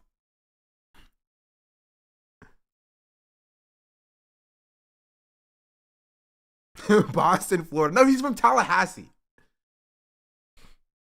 They're reporting on this, a freshman cipher is wild. Okay. Let's see. For posterity's sake, we're gonna look at DDG's double XL freestyle. Because people apparently didn't know that like he was on the double XL. Bro, Internet Money's white? Nick, you're stupid. Whole lot of my old homies didn't make it here. Gotta stay strapped and be ready if we take it there. Life short, but this clip is longer than Jamaican here. Never have I claimed to be a gangster, but it's safer here. With this pistol in my hand, I'm protecting all these bands. They be fucking up the brand when I lend a helping hand. So I gotta be alone, make the money on my own. If it's smoke, then meet me man to man, nigga fuckers on. Now we live in luxury, that's just a summary. In the line of fire, trust my brother, he gon' cover me. Internet trolls and the critics really under me. Had to realize they only poppin' just because of me, they stressing me. Why my bitch be tripping, she be testing me. I don't know that bitch, it ain't my fault that she be texting me. Why you just can't cook, give me kisses and have sex with me. Apparently Boston Richie also did his pregnant girlfriend earlier this year. Fuck him. You know, hot take, I think this Boston Richie guy is a bad person. Not a fan. Do you get upset when I'm annoyed and give you less of me? Fuck. That's your nickname 5 DDG songs. Moonwalking and Calabasas 5 times. Because that's the only one I know. That's the only one I know. No. What the fuck that I'ma do with you? I know you stabbed me in my back, but I'm so cool with you. Cause when coming to the racks, they don't know who. Okay. Purely on merit, I don't like his freestyle choice. I'm not a fan of his freestyle choice. Who is who? Niggas switch up for the dollars. It feels like a song. And it's not supposed to feel like a song. It's supposed to feel like a cipher. Right? Even if it's not off the dome, which is, these are never off the dome. Bring something to the table that's, you know, maybe a little bit experimental, a little bit unique. That's not just, oh, I have a song written for my newest album that hasn't come out yet. Let me just use that verse for this, you know? Trying to be positive, but the drama, it be constantly following on my mama. But I guess it's the side effects of the commas. Gang. Like, it just feels like a song. You can tell, like, oh, the hook goes in here now, you know? It's Lakia, the biggest flex of YBIC. I'm different from. Way better. Significantly better. That's, like, just from the first bar. Does that make sense what I was saying before? Right? It doesn't feel like, oh, you feel me? You know, oh, I pulled this out of a song and I threw it on the cipher. It feels like, okay, at least I brought something. Here's how I can showcase my talents a little bit. From all these niggas, ask Coach XP. I got the top niggas vouching for a bitch like me. I touch the shit I get for bookings way before QC. I'm feeling like I can't be fucked with. I don't mean to be cocky, but the competition ain't switching up the flows of the topics. Chrome hearts all on my body, bless more hoes than a profit. All them bitches counting my pockets, tell drop a deposit. I'm fly as a pilot. New season Dior, Fendi, and Prada. How the fuck she a freshman when she dropped out of college? And how the fuck she go so hard when she look like a model? Buy a bitch life. Legally, I can't even buy me a bottle. They know I'm a problem. Got these bitches out here trying to step it up. Couple hating bitches hating on me since I leveled up. Catching more cheese than them Z's, bitch, I ran it up. Leave a broke nigga to the streets, he could never fuck. Yeah, so all these bitches is in trouble now. My name hold weight around this bitch, I'm like 100 pounds. Chain cost 100,000, Blicky let off 100 rounds. Let the bag talk, ain't gotta tell him how I'm coming now. Okay. Fire. Okay. Fucking fire. She cooked. But you notice how other people reacted to hers? She cooked. She cooked. Right? Because a cipher is a showcase of talent. Right? It's not about like how well you can write. Even if you write the best verse to ever exist, it doesn't matter. Right? Because a cipher is a showcase of talent. You have to showcase the talent. You're not rapping like you're rapping for a song. Right? Because when you're rapping for a song, you're doing that same verse the same way over and over and over and over and over again. Right? You're drilling that down to get the same sound when you're in the booth, right? In a cipher, you need to be a little bit experimental. You need to do a little bit of this, a little bit of that, you know? Vary up the way you say things, your flow, right? You hop in, you hop out the pocket, things like that. That's what ciphers do. Which, again, DDG's verse wasn't bad. It wasn't a bad verse. I'm not coming at like the verse specifically, right? But it wasn't like a cipher verse. But her verse was a cipher verse. And you could tell by the way that everybody else in the room reacted to it. talk, ain't gotta tell them how I'm coming now. Yeah. Another guy in college running ciphers, upcomers in Power 105 in New York. It's so sick of the kids go crazy. I mean, Ari at home does it. Wait, you know on the radar radio. You can't be like, yeah, I know this little up and coming guy from college. He's running ciphers now for up and comers. You know, he's a real, you know, he's really putting pen to the paper. You send me a channel with 1.42 million views. You could have just said, yo, I know on the radar radio. That would have been the same thing. The next Rap is more free and authentic these days, for sure. Fucking fire. Yeah. I say I had something written, but fucking nigga ain't gon' say it. The gun in my hip, I swear to God, I show it, I spray it. You niggas better be cooked, bro.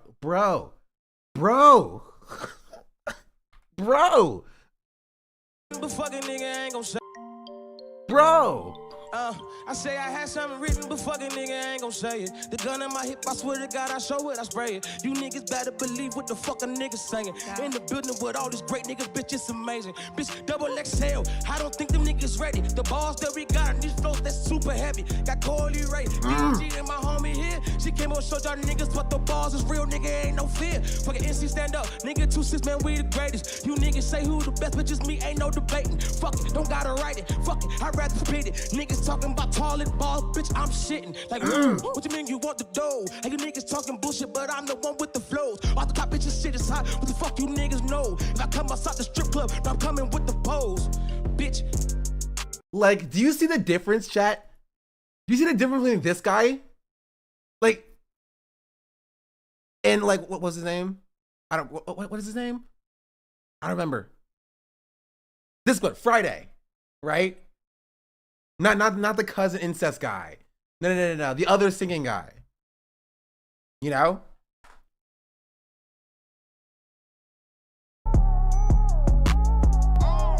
They wasn't with me. Back when I was driving in my 03, I was sitting on that bench, they wouldn't play me. Now I'm up on niggas like I'm KD. Hey, now I just shoot. Do you see the difference?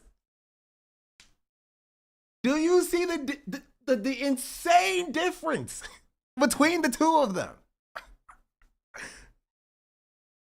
Like, you can be a singer on XXL, but when you bring it, you gotta bring it. You gotta bring it. Hey, I can't pass that rock, I got a hoop. Hey, she love when I pull up in that brand new coupe. I don't know what thing she wouldn't do for me. And he only did the hook too, which is why it made me mad, right? He only did the hook too. Only did the hook. He didn't do any verses. Do for me. Hey, I don't know what thing she wouldn't do for me.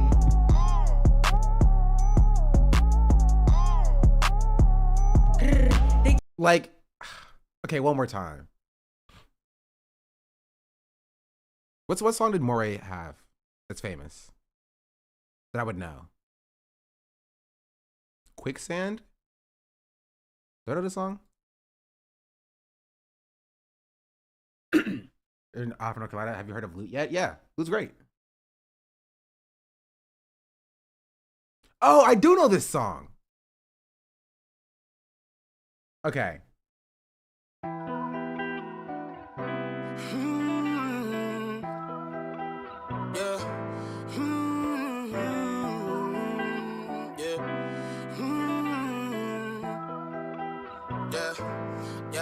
Since it's just the time with a kickstand, thinking of a plan to get quick bands. Oh, he's from Fayetteville. Okay. That's my cousin. This is my cousin, chat. He's from Fayetteville. I did everything right and they falling in deep with a quicksand. Flag on my ass, no quick brand. I was packing on the pound, got my weight up. Hot beef in the streets, I can stay here. Betty Crocker showed me how to bake a cake, bro. Doing that, put everything I love at stake, bro. Since it's just the time with a kickstand, thinking of a plan to get quick bands. Right? So he's a singer, right? He's not like a direct roundabout, like, you know, lyricist, if you will. But like when he showed up at XXL, he showed up and he brought it, chat. He brought it. He was like, if I'm gonna show up, as a rapper, I'm gonna show up and I'm gonna rap. With all these great niggas, So did he choked out his girl? Never mind, I don't know this guy. I say I had something written, but fucking nigga ain't gon' say it. The gun in my hip, I swear to God, I show it, I spray it. You niggas better believe what the fuck a nigga saying. In the building with all these great niggas, bitch, it's amazing. Bitch, double XL, I don't think them niggas ready. The balls that we got on these flows, that's super heavy. Got Corley Ray, DDG and my homie here. She came on showed y'all niggas, but the balls is real, nigga, ain't no fear. Fucking NC stand up, nigga, 2-6 man. Not Murray, no. Okay. Wait, actually, I don't know if you're saying like not him. Gordon from Charlotte does a lot of filmography. I can't read. It's on up and coming North Carolina rappers. We the greatest. You niggas say who the best, but just me, ain't no debating. Fuck it, don't gotta write it. Fuck it, I'd rather spit it. Niggas talking about toilet balls, bitch, I'm shitting. Like, whoa, what you mean you? But like he just performed way better. Right? Just significantly better. But yeah, sorry, we got totally distracted, completely distracted. We're at 4 more rappers in the cipher. The rest show up in the if I recall correctly. Yeah, they usually do like 2 separate ciphers. Oh, I know Lay Banks.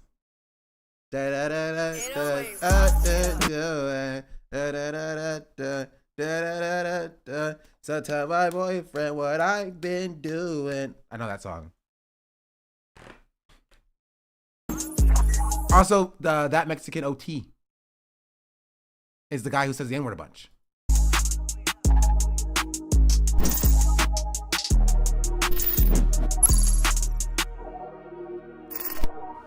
Ho, stop calling me the #1 Latino rapper, bitch, because I'm shitting on the blacks and whites, is not just Mexicans. Until you made the double XL list, I'm screaming, fuck that shit. You could catch me sipping on some medicine what Texas is. Come to Texas, you see shit you never seen, like what is swinging, bitch, I'm in the slab. He does. Yeah, he has a good flow, right? Now, how long will he last without the support of the black community in rap? I mean, we'll see.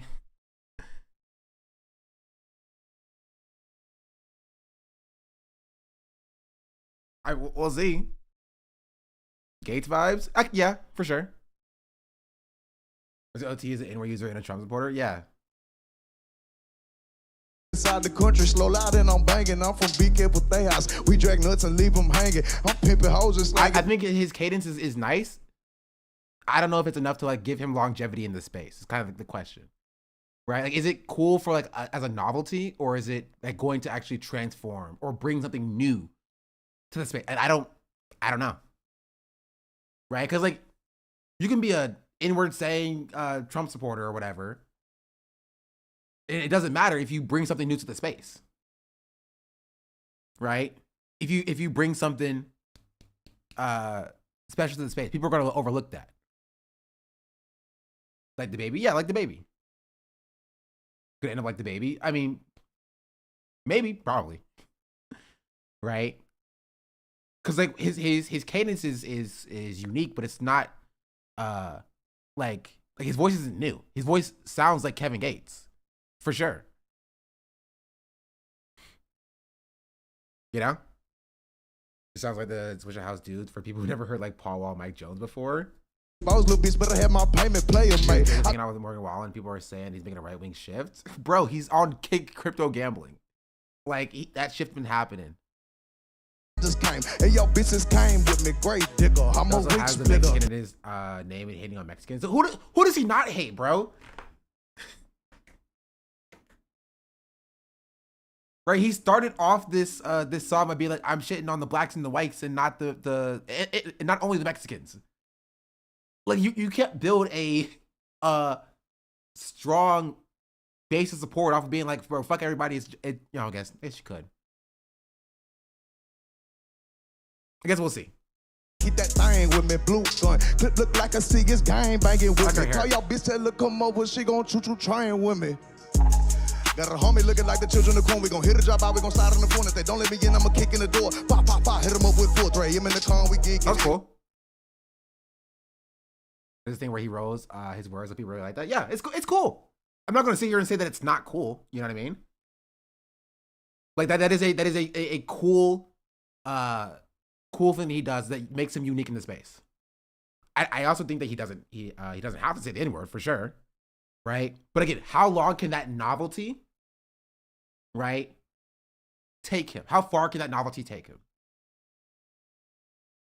Because it goes from being unique to a gimmick very quickly. And this was him last year, 2024, right? He needs to either bring something new to the table that's transformative or he'll fall off, or, you know, turn what he has now into something more substantial. And we'll see if he's able to do it. It's not original or unique, but I am 36. I think it's unique in this space as it currently is. That thing with me, blue gun. Look like a Seaga's game, baby. I'm not saying that it's new, but I'm saying that or original. I'm saying that it is unique. I say it's a gimmick because I've never met any Mexican that ever tongue roll unless he's doing the R in Spanish. But the problem is that it doesn't matter if it's authentic. It just needs to be, again, unique. It needs to be able to transform it into, like Eminem and rapping fast, right? Eminem, if Eminem's only thing was that he rapped fast, right, he would have fallen off long before, you know, he did his freaking revival thing or whatever, right? But Eminem was smart and embedded himself in, nowadays it kind of is, but yes, but Eminem was smart and embedded himself in the culture. So Eminem is at least taken seriously as a rapper and not just known as like the gimmicky person, right? So when people start rapping fast, they compare those people to Eminem, right? And so if what Mexican OT does takes off, like if his cadence takes off and he's able to establish a foothold in the rap space, he will leave a legacy and people will reference him for that style of rap. Or people will see other people trying to do that and call it a gimmick, right? And it won't go anywhere. Only time will tell which one it will actually work with or will actually happen with. Me call your bitch, tell her come over, she gon' choo-choo train with me. Got a homie looking like the children of the corn. We gon' hit a drop out, we gon' slide on the phone. If they don't let me in, I'ma kick in the door. Pop, pop, pop, hit him up with 4-3. I'm in the con, we geeking. Got a halo, but I'm in the demon. Don't be a hero, cause like Sub-Zero. I push up on your block and I freeze it. Diamonds in my mouth, I hoe we be cheesing. Ballin' hard going in for no reason. Like, he's not untalented. He's not untalented. My people that we gonna be okay. We taking over the season. Anybody say they got a problem, hit it with the apple. Papa, I put it on mama. I'm bringing the drama. Bombing little butter like I was Osama. I'm Terminator, bitch. I walk with a chopper.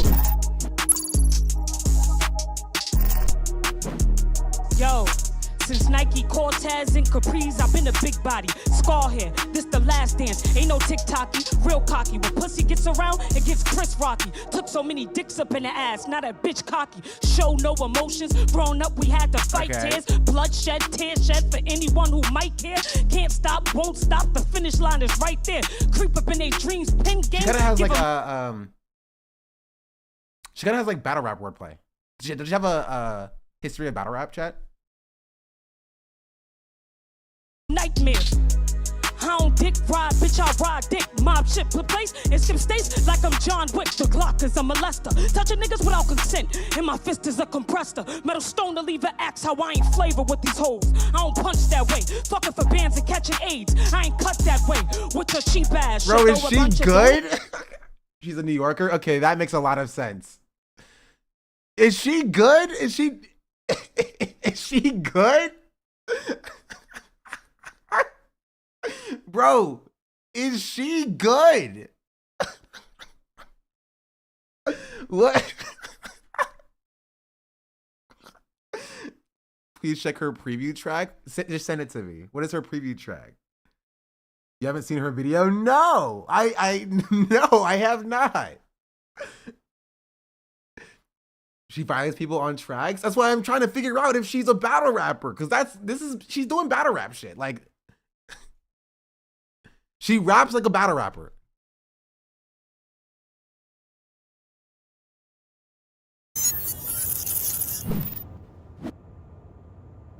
As a black girl in the system, I was taught to hate myself, raised in a black... Sorry, run it back. As a black girl in the system, I was taught to hate myself, raised in a black home. If you took back, they grabbed the belt. I was jumping house from house. You don't know how that made me feel. 2 years later, grabbed a knife. I was ready to kill myself. You don't know shit about my life. Stop saying that you care. Where was you at when he was touching me? None of y'all was there. Where was you at when my mother died? None of y'all was there. I used to have this spark in me. You see, they took that glow in me. Want me to tell you about my life without you even knowing me? I'm facing this world on my own. I ain't afraid to be alone. Mama died when I was 12. Ever since then, I had to be grown. Ain't no happy ending. Ain't no happiness for me. Told my uncle I want to rap. He told me that was just a dream. And dreams don't come true for black girls that look like me. So therapists, please tell me, what do you see when you look at me? Do you see a future? Or do you see a curse? I've been trying my best. I always seem to do my worst. My family don't love me. My brother won't even hug me. My sister been acting funny. It's like ain't nobody for me. It's like the world is out to get me. It's like the world is out to get me. Yeah, so she is not okay. Thank you, Chad. That answers my question. This energy like reflects into her music as a whole, right? And it's like the perfect example, right, of that phenomenon, right? She's been doing some slam poetry in her past. Like, see, I'd never seen this before, right? But you could tell by the way that she raps, right? By the way that she raps. And that's what music does. Music is a reflection. Music is who you are. It's a reflection of the culmination of your experiences. I didn't see any of that before, but you could tell even for the way she's rapping and the thing that she chooses to say, right, and the way she says it, that like she gives off this energy, right? Just raw passion. Is right there, creep up in their dreams, pen game, give them nightmares. And that's outside of like the way she says her words, right? Even the words she chooses to use kind of leads to that same thing. I don't dick ride, bitch, I ride dick. Mob shit put place and skip states like I'm John Wick. The Glock is a molester, touching niggas without consent. And my fist is a compressor, metal stone to leave an axe. How I ain't flavor with these hoes. I don't punch that. From a real place, she struggled a lot because they don't know how to market her commercially. Fucking for bands and catching AIDS. I ain't cut that way with your cheap ass. Should throw a bunch of donuts at your sweet ass. This the type to blow you off the globe and make you relapse. Me and Tim dunking on your bitches like a relapse. Tell them kiss the ass inside my hole in case that youngest trapping off the Android, claiming that they fair one, they'll air one. Nigga, that's the same song that Sam sung, but now he missing. Probably swimming with shit that I could do. I'm stopping you. Even Kim know it's possible. I move weight, snatch place like a smooth shake, make toothaches. When I move cake, then I vacate with a dick that I ride D on. Better than Celine, fucking like, mean. Legitimately, we talked about how like talented Mexican OT is. She's significantly more talented, but she's not going to be taken as like seriously in the rap space. One, because she doesn't have that same sort of gimmick, right? And because as she talked about, she's like a dark-skinned black woman, right? She's significantly more talented. Significantly more talented. Turn a nigga crispy for the cream. Nigga, just keep it a Fendi with me. Just keep it a B. Keep it P. I'm the first thing that John has ever seen. Ah!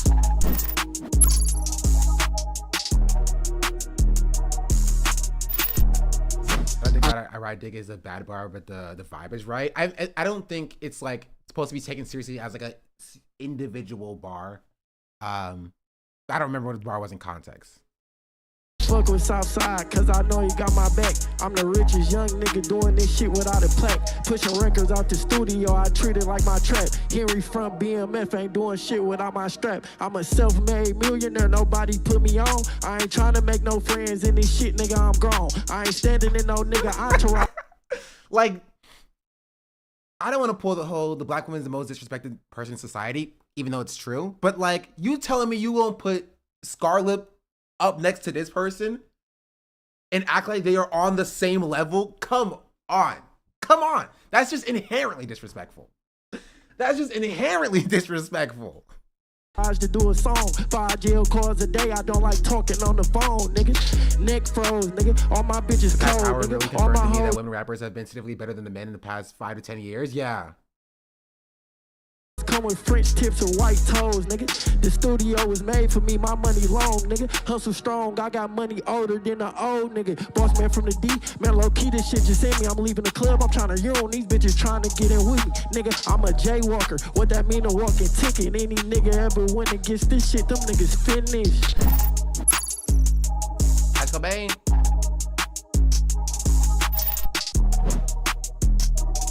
Okay, Shizzy, all I rap about is fucking. Cuz on my bitches.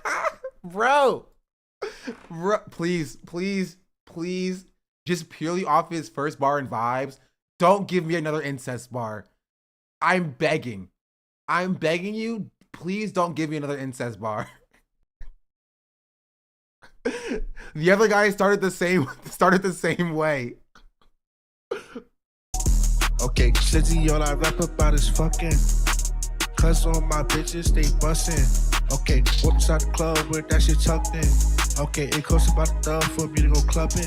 Okay, fast bars, fast cars, and my budget. Oh, and I'll still be on the block. Bitches love it.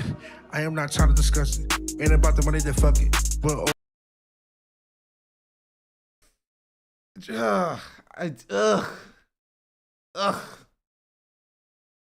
Honestly, ciphers are just not for some people.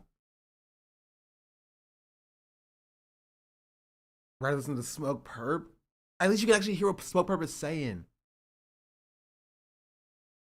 I honestly, ciphers are just not for some people. Genuinely. Not all writers can freestyle. They're not freestyling. These are all written. These are all written. Right? And then genuinely this might not be his scene. Right? This just might not be his scene. old teachers are cutting. All my bitches be slutty. These niggas wanna be friends. Yeah. I am not trying to be buddy. Top 5 says you're nothing. Not mine says you bugging. Amazon incredible music though. I know, which is why I was just saying, like, this is just not his. It's like some people just can't freestyle. Like some people can get in the booth and it's like some people are bad at tests, right? Some people are very smart and very intelligent, but are just bad test takers. It's like that, right? Some people just cannot perform in this scene, and that's fine, right? That's fine. Yeah, since I got my weight up, I've been feeling. Okay, why is she dripped out like this? That fit is incredible. That fit is insane. What? Yeah. Since like what? He showed up like this. He showed up like this.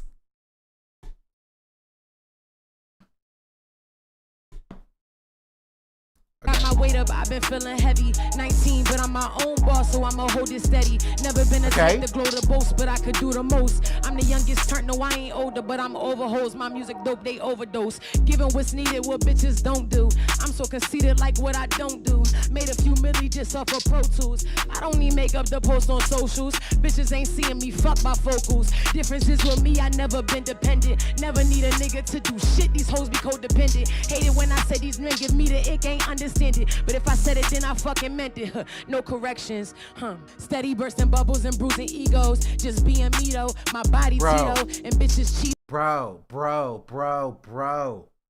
It's so disrespectful to put these two black women up against these other people. Like, I'm gonna be real.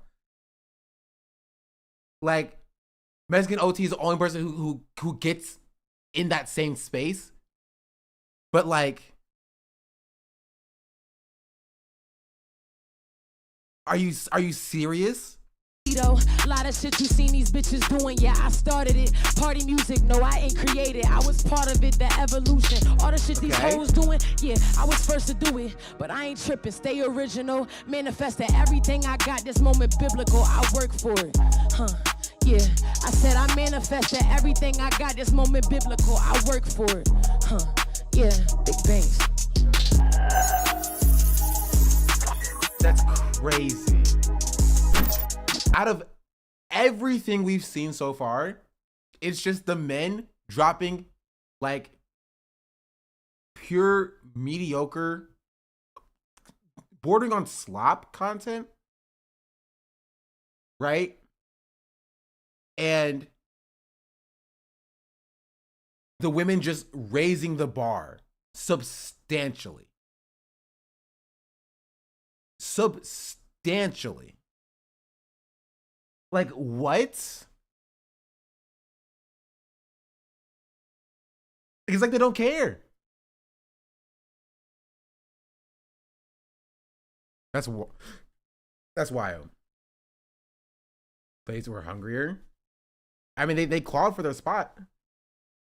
We're not listening to the X one.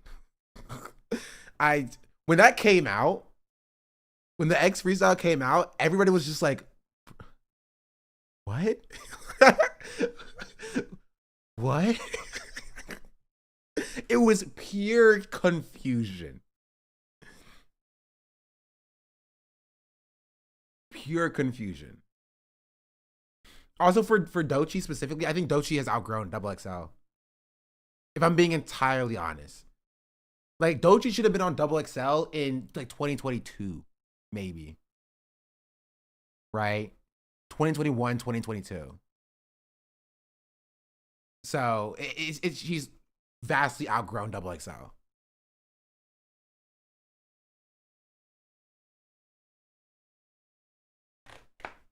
Ow. Ow. You know, also, I didn't talk about Trump. I got so distracted.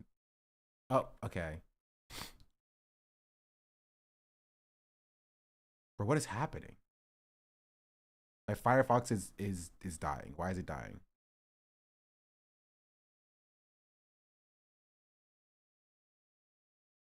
Hello?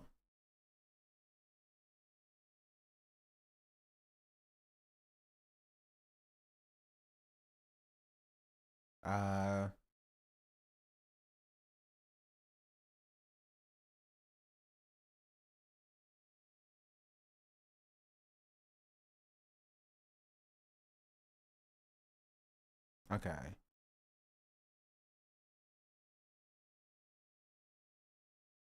I think it's fine. Use both Firefox and Chrome. I do. I use separate browsers. So when I watch something over here, it doesn't come through my OBS.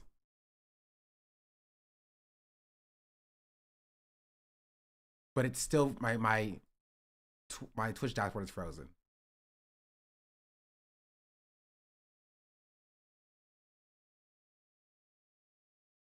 It's still frozen. What is happening, bro?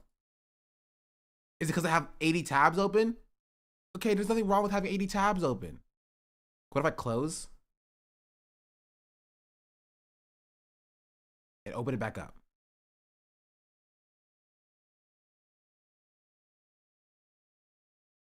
It's not loading.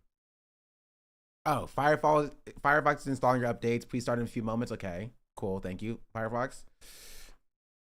Versus tier list charity stream. That's not a bad idea.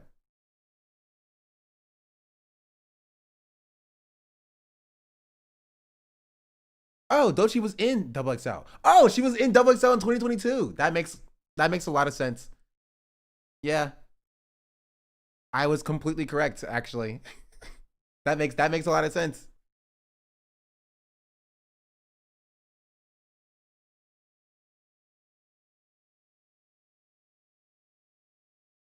I literally said that she should have been on XXL in 2022, and she was. So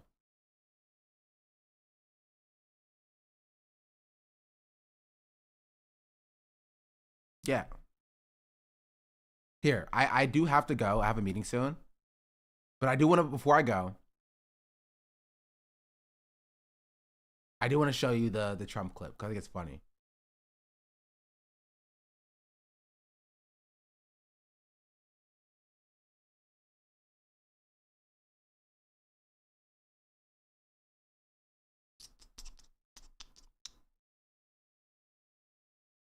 Anybody have the Trump clip? I don't know where it is.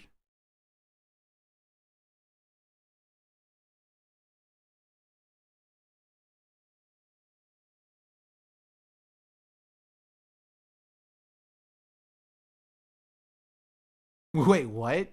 That's so funny. Ew, Blue Sky link, stop. Yeah, this is the one. I'm joking about Blue Sky, but I literally can't even open Blue Sky links because it won't let me do so. Saucy Nintendo's performing at Pride this year. W.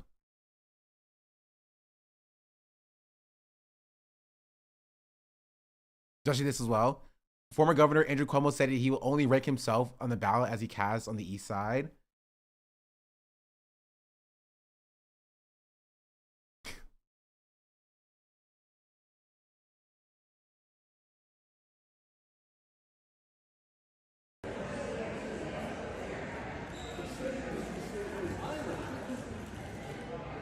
Are people allowed to be behind you when you do your ballot?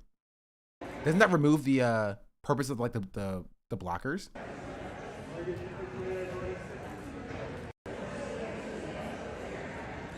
No. So he's breaking the law. Guards, seize him. Seize him.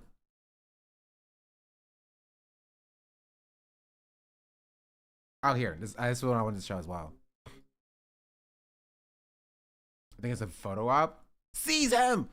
Not even giving Ramos or Tilson a ranking for the cast the vote record, even though they backed him as their number 2. Yeah. Cucks. Whatever happened with Jessica Ramos anyway? I thought she was okay. And she was like, yo, no, vote rank Cuomo number 2. And you get nothing because of it. Cucks, losers. Speaking of cucks and losers, America, in the way America has been cucked consistently. And Trump has apparently had enough. Just now from President Trump, we have 2 countries that have been fighting for so long and they don't know what they're doing. Like, have y'all seen this, chat? Just watch. I do. They violated it, but Israel violated it too. Israel, as soon as we made the deal, they came out and they dropped a load of bombs, the likes of which I'd never seen before. The biggest load that we've seen. I'm not happy with Israel. You know, when I say, okay, now you have 12 hours, you don't go out in the first hour and just drop everything you have on them. So I'm not happy with them. I'm not happy with Iran either. But I'm really unhappy if Israel's going out this morning because of one rocket that didn't land, that was shot, perhaps by mistake, that didn't land. I'm not happy about that. You know what? We basically have 2 countries that have been fighting so long and so hard that they don't know what the fuck they're doing. Do you understand that? He's so mad, bro. He's so mad. This is stronger against Israel than anything Kamala has ever said. I'm tired of not saying anything. Oh no, 100%. 100%. This is the strongest statement against Israel that an American president has made in a long time. Last few decades, at least. You know, did you still support Israel? Oh, of course, Chad. Don't mistake me. Don't imagine that I'm sitting here saying that Trump is now going to be anti-Israel. No, he will 100% still support Israel, right?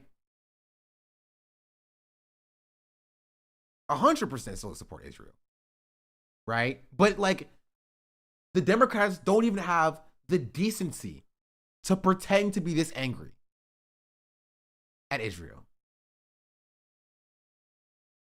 They didn't even have the decency.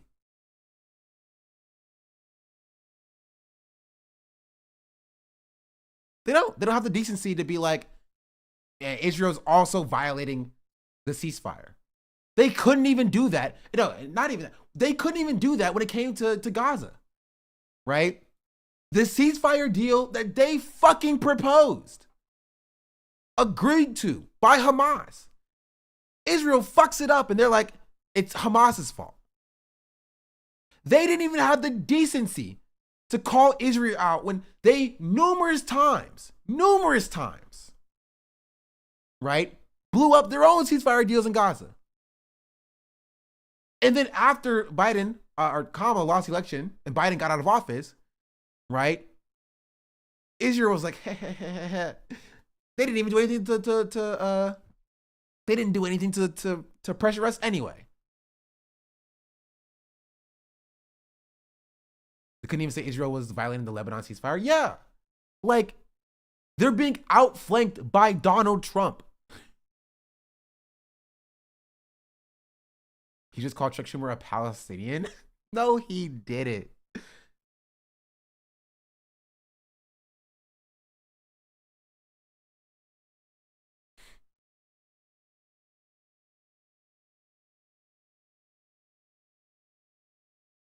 You see his truth about the plane wave? No.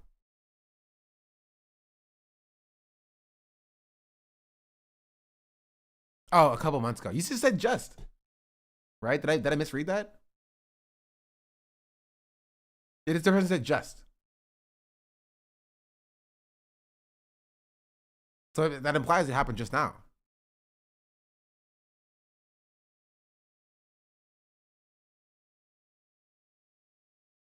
The plane wave comment was recently. What is the plane wave? Am I confused?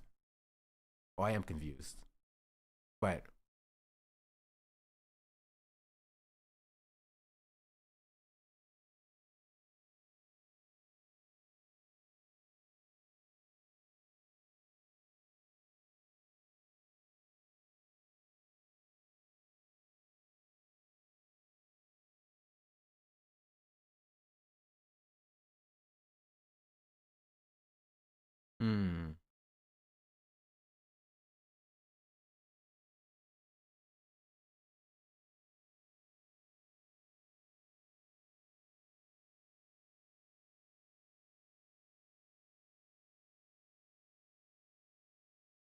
Barack Ravid, Trump on Truth Social, Israel is not going to attack Iran. All planes will turn around and head home while doing a friendly plane wave to Iran. Okay, that's so funny. That's so funny. Nobody will be hurt. The ceasefire is in effect. Thank you all for your attention to this matter. Donald J. Trump, President of the United States. Now kiss and make up. Yeah. The real question is, will Israel listen? And when Israel inevitably doesn't listen, will Trump pressure them? Right? Which is kind of crazy. Because again, the only person who did a little bit, a modicum of pressure on Israel for anything, even if it's like meaningless in the grand scheme of things, is freaking the Trump administration. Biden couldn't even do this. If Israel was like flying planes over Iran, Biden would have been like, well, they're our ally and we got to support them. Iran is a state of terror. You got pressure to end the genocide? Okay, obviously he's not going to do that, Chad. Don't be crazy. He's obviously not doing that. You mean wouldn't, not couldn't? Yes. Right? Neither party wants to end the genocide. We haven't seen Trump try to eating ice cream. You're right. Or falling off of his bike. Israel is Trump's new Elon, acting too big for their britches, then that bothers him a lot. Yeah.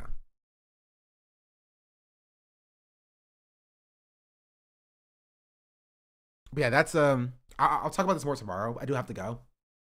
Thanks for watching, everybody. Thanks for watching YouTube chat as well. Let me look at YouTube chat. Shout out YouTube chat. You know I ignore you, but it's because I love you as well. It'll open eventually. There it is.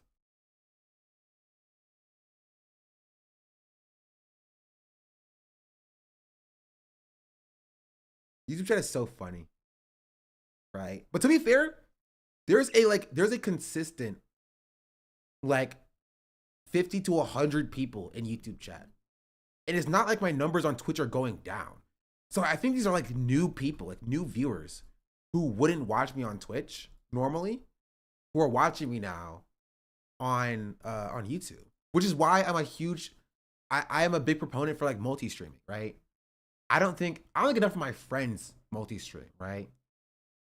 Like freaking Gremlo, Denims, Mike, like they should be multi-streaming. Why are we not multi-streaming? Get on the multi-streaming chain.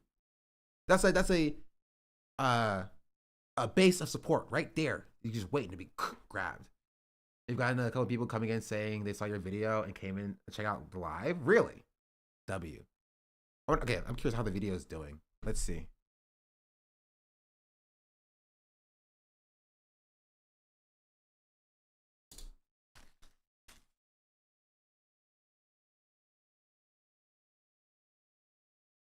Then Ludwig said, "Don't multi-stream." It's currently 2 out of 10 with 2.5 thousand views.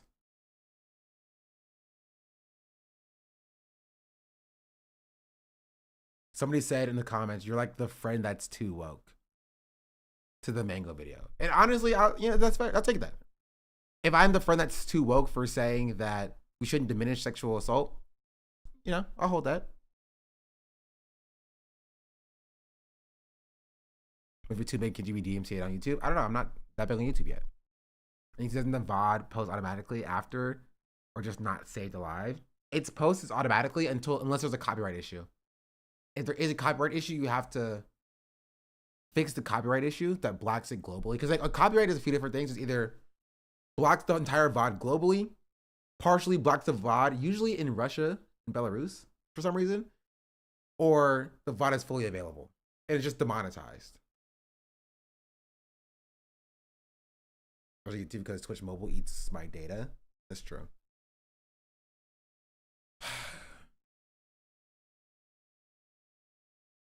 Wait, this is 60. The video has 67 comments. Jeez, the freaking weed. What could y'all possibly be saying in this freaking video?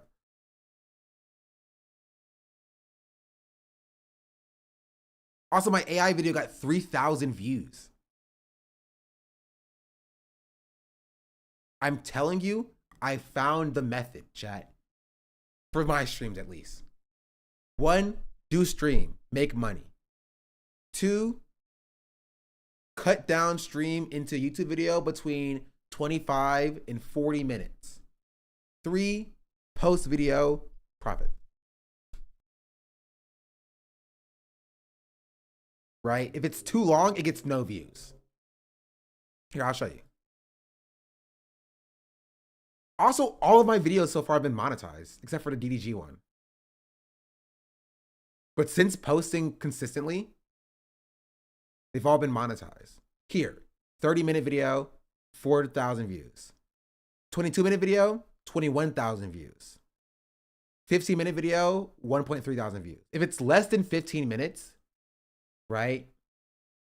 Or if it's less than 20 minutes, it performs not very well. 34-minute video, 12,000 views. 13 minutes, 1,000 views. 26 minutes, 5.4 thousand views. 35 minutes, 7,000 views. 16 minutes, 2.5. 1 hour long, 967 views. Just no viewership, essentially. 30 minutes, 6,000. 30 minutes, this is 12,000. Not great. I think it's probably the topic as well that didn't help, or in the thumbnail. And 27 minutes, 3,000. 30 minutes. Currently, right now, after a few hours, it's 17,000. So it needs to be between 25 and 40 minutes is the sweet spot. It's funny because 20 and 30-minute videos are also my personal sweet spot for videos. I think you're not alone, chatter. So it can't be longer, can't be shorter.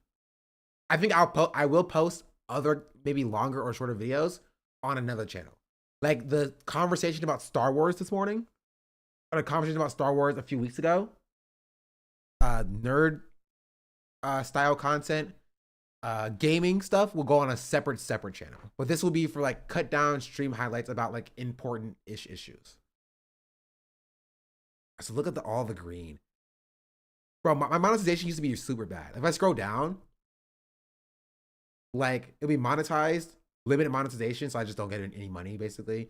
Limited monetization, monetize, limited, monetize, limited. Oh, I never posted this video. So y'all actually never saw this one. I think it's because it was limited monetization. I just couldn't fix it. Or sorry, videos would do numbers. Nerds love to fight in the comments. Maybe. It also introduce me to a new audience. But anyway, yeah. Thank you all for watching. Shout out you YouTube chat.